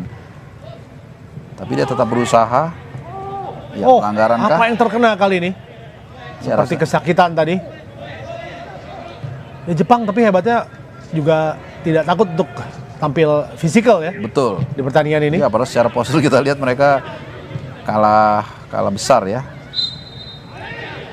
Pelanggaran dilakukan. Ya ini Ya, apa yang Sadegi. terjadi tadi? Oh, ini bukan. Ini ketika ini- mengambil tadi. betul Mahan Mahan. Sadegi tadi ya, ketika mengambil Tsuchiya.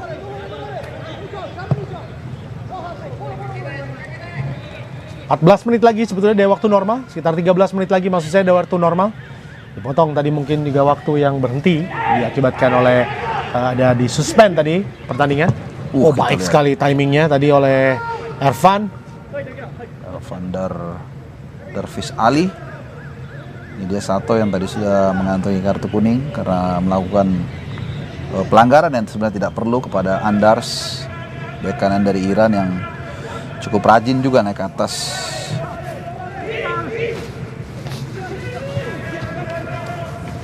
Ya, 77 menit tadi kita lihat di mana para pemain Iran begitu didominasi oleh Jepang. Kali ini Jepang kembali melakukan serangan. Sisi sebelah kiri masuk kotak penalti. Ya, sedikit saja nanti akan ada Korea Selatan menghadapi Uzbekistan. Ya, ini pastinya akan menjadi pertandingan yang lebih imbang. Ya. Dan Anda melihatnya siapa yang lebih berpeluang dari versi Anda? Jelas betul yang di atas kertas ya. Iya, yang Anda katakan tadi tepat sekali ya. Lebih berimbang dibandingkan Iran dan Jepang. Ya, mungkin Uzbekistan cukup punya peluang menurut saya. Iya. Karena melihat mentality mereka ya. Tentunya kalau secara skill tetap Korea Selatan yang lebih unggul ya. Tapi ya saya pegang Uzbekistan deh. Iya, karena melihat pertandingan hasil yang kemarin ya terakhir ya. Iya, dan dari grup pun mereka sangat konsisten ya, dan mereka hanya kebobolan 1 Uzbekistan di turnamen kali ini, tapi bukan karena lawannya lemah, tapi karena memang mereka sangat tenang ketika salah satunya ketika menghadapi Arab Saudi. Bagaimana mereka tidak panik ketika menghadapi serbuan para pemain Arab Saudi, dan dengan cerdik mereka memanfaatkan melalui gol-gol atau tekanan-tekanan melalui serangan balik. Jadi ini tidak akan mudah bagi Korea Selatan. Walaupun saya tahu Korea Selatan diunggulkan dan banyak akan memilih melihat Korea Selatan yang akan lolos. Karena ini pemain yang baru masuk, Nawata tadi, dan kita lihat sudah juga bersiap di pinggir lapangan. Honda, Sato ditarik keluar. Ya, karena takut terkena lagi kartu nantinya. Betul. Ini dia tendangan bebas yang sangat baik dilakukan oleh Sato tadi. Ini nomor 10 biasanya pasti bukan pemain sembarangan ya. Iya. Kapten Subasanya ya. Ya. Kutaro Honda masuk. Ya. Mesin baru nih ya masuk ya. Iya. Dan juga Takaoka, atau nama lengkapnya Rento Takaoka. Ini lebih muda lagi nih, usianya masih 16 tahun. Betul. Ya, yang kita ingat ketika U16 saat itu ya, di mana berlangsung di India, di mana Irak menghadapi Iran di partai final ya. Iran saat itu dikalahkan tentunya, dan Irak menjadi juara. Itu titik terdekat di mana Iran bisa menjadi juara. Iya. Di beberapa saat yang lalu. Sementara setelah itu kembali lagi U16 di tahun 2020 seharusnya ya yang dilakukan. Dan Jepang mendapatkan juara, mengalahkan Tajikistan di partai final. Ya, Iran memang juga punya ambisi ya untuk bisa mengulangi apa yang dilakukan tahun 2008, tapi ya kita lihat saat itu mereka di ujung exit door Ya. atau bukan tersingkir ya, tapi tidak bisa ke final. Karena tidak ada tersingkir, kalah pun nanti ada perebutan tempat ketiga. Dan sekarang menjadi U17 ya. Iya, tentunya. Iya, U17, U16, U17 lagi balik. Betul. Kalau kita melihat kemarin bagaimana Saudi Arabia dikalahkan oleh Uzbekistan. Luar biasa ya. Ini namanya pemain punya visi ini. Nawata, bagaimana berarti dia men-screening ketika mendapatkan bola, posisi back, posisi kiper, dan kita lihat bagaimana Saukori juga mencoba megangkan kedua tangannya untuk memastikan benar-benar bola tidak masuk atau mengarah ke gawang. Ya, dan di turnamen ini juga tidak ada perebutan tempat ketiga. Langsung di partai final nanti berlangsung di Patung Tani ya, tanggal 2 Juli. Sementara kalau kita lihat bagaimana Iran dan Jepang, ini juga akan menyelesaikan saat lagi beberapa pertandingan ini karena sudah unggul dengan 3-0. Dan kita tahu bahwa penampilan Jepang yang sangat istimewa adalah ketika mengalahkan Australia juga kemarin dengan 3-1 ya. Iya, betul. Bagaimana mereka begitu dominan saat itu, bermain dengan gol dari Nawata, Michiwaki, dan juga Takaoka, membuat Australia harus tersungkur dengan 1-3. Iya. Jadi saya koreksi ya. Jadi perebutan tempat ketiga itu terakhir tahun 2006 ya. Iya. Karena tampaknya sudah tidak perlu sebetulnya ya. Iya. Karena 4 tim itu sudah lolos dan hanya menentukan mencari juaranya ya. Ya. Dan ini kita lihat sebuah pelanggaran apakah dilakukan oleh. Ya, sebenarnya kalau kita berbicara Piala Dunia juga di level senior tidak akan diingat juga juara ketiga ya. Iya, tapi karena mungkin Piala Dunia levelnya tinggi. Ada hadiahnya juga. Iya, ada hadiahnya juga, dan rasanya gengsinya cukup lumayan lah kalau di level senior ya. Tapi biasanya juga menurunkan ada beberapa tim yang dulu juga kita sering lihat ya di perebutan peringkat ketiga di Piala Dunia menurunkan pemain-pemain baru ya. Betul. Pemain yang tidak bermain tentunya di semifinal biasanya. Ya, jelas sekali offside tadi.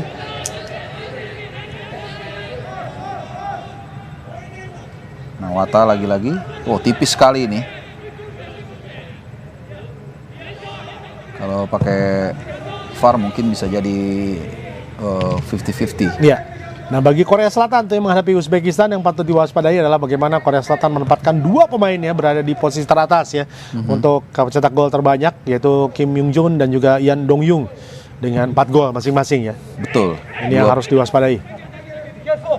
Ya, meskipun Uzbekistan punya pertahanan yang bagus, tapi juga ini menghadapi dua pemain yang juga sangat bagus soal agresivitas ya. Dan sudah tercipta 92 gol dari 28 pertandingan dengan rataan 3,29 gol tentunya di turnamen ini. Ya, sepak bola makin kesini rataan golnya makin banyak per pertandingan ya.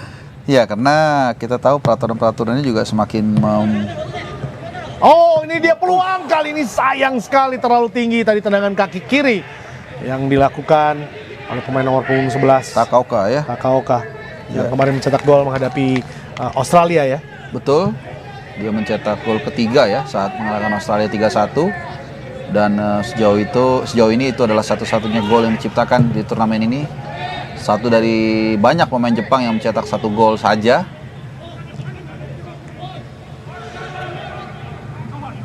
Ya, dari AFC sendiri tentunya kita tahu bahwa ada Uzbekistan, Jepang, Korea Selatan, Iran, dan Indonesia yang menjadi wakil ya. Iya, ada sekali lagi.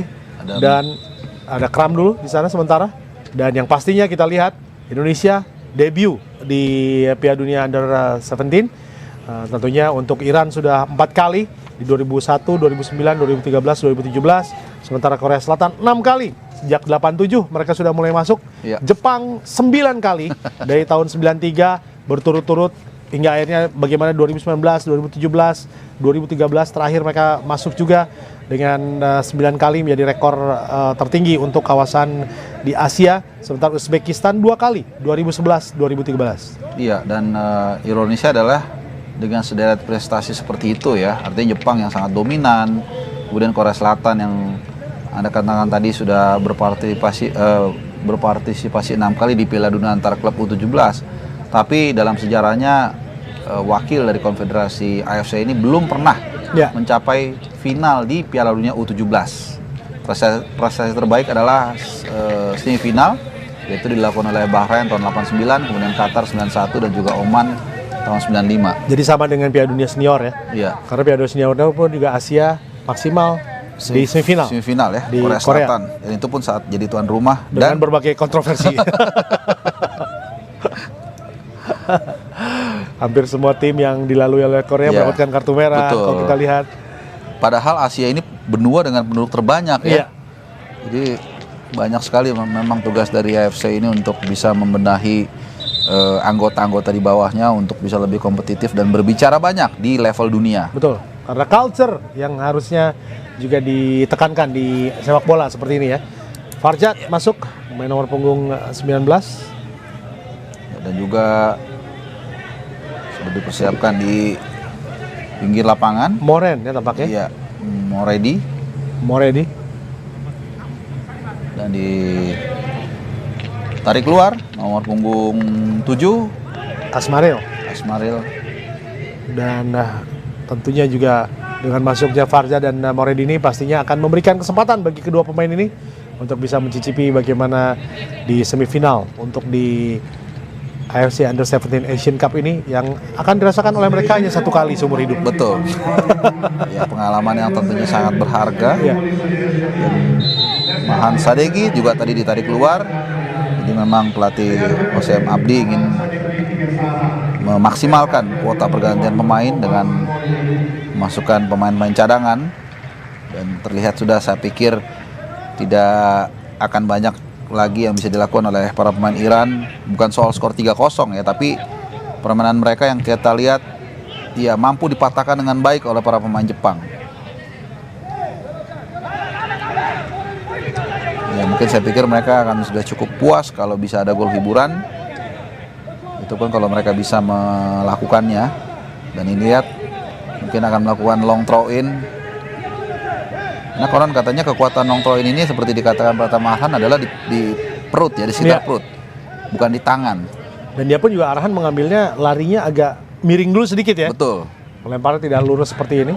Ya, kita lihat tadi ya, dengan tubuh yang tangan yang lebih besar saja tadi Darvis Ali yang melakukan throw-in masih kalah jauh dari Pratama Arhan.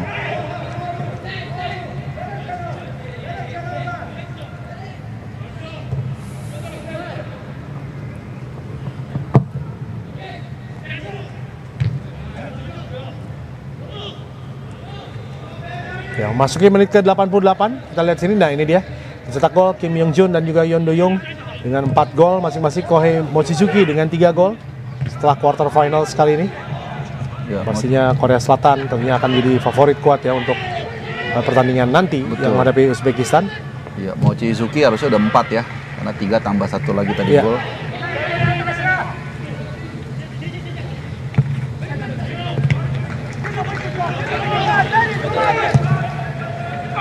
Oh, bahaya kali ini.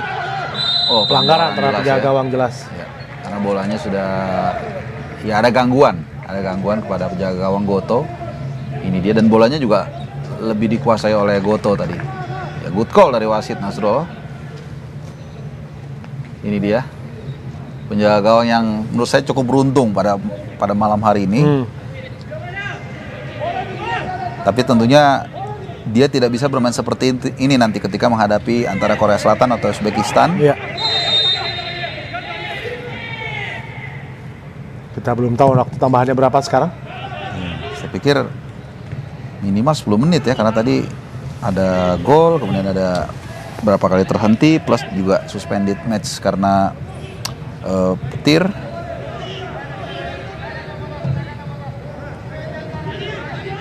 Jepang juga sudah lebih banyak menunggu, tidak ngepres sama sekali, hanya meninggalkan 1-2 orang di depan, di tengah lapangan.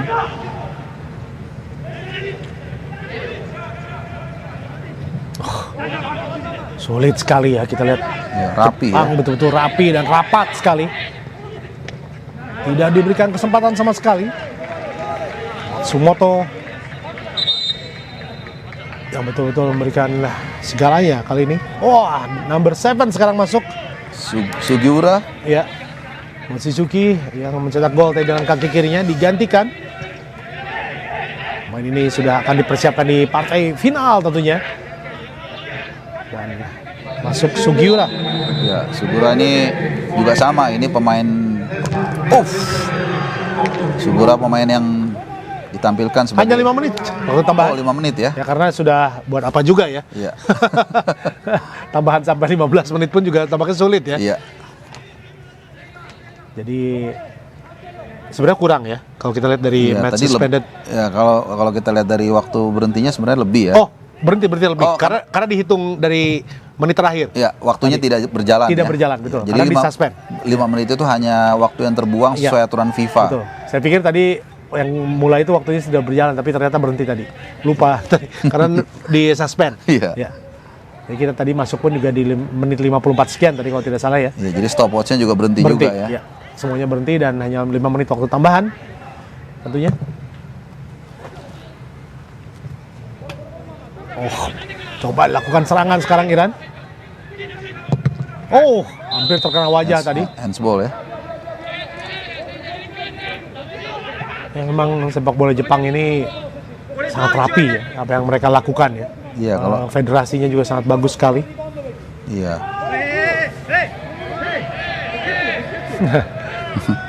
Saiwar. Ya, harusnya nggak boleh ini ya. Main Jepang ini. Nomor 11 Takaoka. Ya, kita lihat cukup banyak para pemain berbaju merah di dalam kotak penalti Jepang untuk menyambut free kick dari Anders. Ada 4, 5, 6, 7, mungkin 8. Oh, tajam sekali, bahaya kali ini, tapi berhasil dijaga pemain Jepang. Ya, luar biasa ya, begitu banyak kesempatan ini dia. Ya. Opportunity-nya. Ini pemain Jepang pun juga yang saya suka adalah setelah unggul 3-0, tinggal 5 menit lagi di injury time, mereka masih tidak mau kebobolan ya. tidak mengendorkan Iya. defense, ini yang pasti. Itu yang mentalitas. mentalitas ya. Saya pikir kalaupun mereka sudah lolos ke Piala Dunia, tapi mentalitas mau menang ini yang saya pikir sangat berharga dan perlu dijaga dan bahkan perlu dipupuk sedemikian rupa. Jadi tidak cepat puas. Apalagi mereka saat ini ya masih jauh dari senior, masih ada usia 18, 19 dan seterusnya.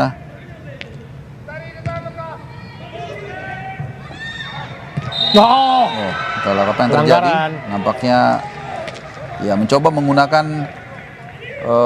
tubuhnya yang besar tadi Iya. kita lihat. Fayaz, ini dia. Sikut. Itu elbow memang pelanggaran. ditambah ini juga tinggi ya. Iya. Tapi elbow terlebih dahulu tadi.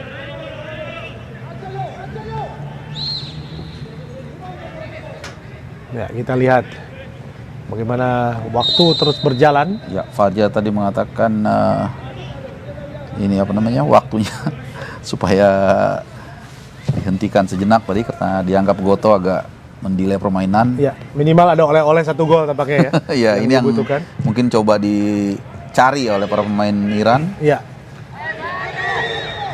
Ini kalau sepak bola gol dari luar kotak penalti dihitung 1,5 lain cerita ya.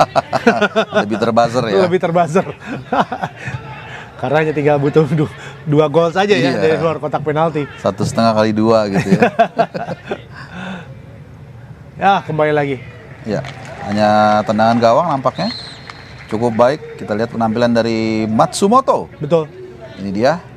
Dan hampir semua pemain belakang Jepang, Matsumoto, kemudian Kosugi, Tsuchiya, dan juga Nagano. Ya, rasanya hampir nggak ada yang diganti ya. Iya. Dari 4 pemain belakang tersebut, kalau saya tidak salah. Cukup jauh kali ini. Bagaimana ketertinggalan dari Jepang, Iran dari Jepang maksud saya. Dan Jepang masih menguasai jalannya permainan. Sangat baik sekali penampilan Jepang, dari layak untuk masuk partai final, tinggal menunggu siapa yang menjadi lawan. Apakah Uzbekistan atau Korea Selatan dengan 2 pemain mereka yang menjadi top skor dengan 4 gol masing-masing di puncak klasemen pencipta gol. Dan sekarang Jepang masih terus menekan. Ya. Keluar. Dan terasa lapangan sudah tidak licin kembali sekarang ya. Iya. Namun kita lihat tadi bagaimana dribble yang dilakukan oleh Nawata, mungkin kurang konsentrasi. Sementara dia sebenarnya baru masuk ya, stamina harusnya nggak ada masalah. Dan kita lihat kesempatan terakhir ya, dibuang saja tadi oleh Honda. Orang ke dalam kali ini. Ya, apakah long throw in akan dilakukan kembali oleh sang kapten ya, Ya. yang mengambil. Ini dia, jauh sekali. Ini jauhan lari apa lemparnya ya? Ini jauh sekali. Darvis Ali. Ini dia cukup jauh. Ya, Tapi tenang masih bisa penjuru. dihalau. Ya, Ini agresifnya justru sekarang ya Pak Iya, pemain Iran. Ini yang sangat sayangkan ya. agak sedikit bukan sedikit, bahkan sangat terlambat. Sangat terlambat. Ketika tadi mereka tertinggal 2-0 harusnya mulai bermain seperti ini. Tadi seperti tidak ngotot ya. Iya. Untuk bisa mengejar ketertinggalan.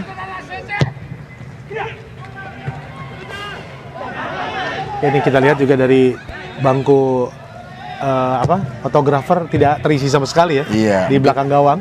Mungkin ada 1-2. Betul. Dan selesai sudah, kita lihat bagaimana akhirnya Jepang melaju ke partai final kembali untuk di Under 17 AFC Asian Cup yang berlangsung di Patum Thani. Tentunya Iran dihantam dengan skor 3-0 melalui Sato, Iyada, dan juga Mochizuki. Dan yang pasti, Harpa, terima kasih banyak telah menemani pemirsa iNews dan juga saya di pertandingan hari ini. Berjumpa lagi kita di pertandingan-pertandingan lainnya, tentunya dari AFC Under 17, dan saya Didan Trisakti undur diri. Jangan lupa nanti setelah ini sekitar pukul 9 nanti akan ada pertandingan Uzbekistan menghadapi Korea Selatan. Kita bertemu lagi di partai berikutnya. Salam olahraga untuk Anda semua.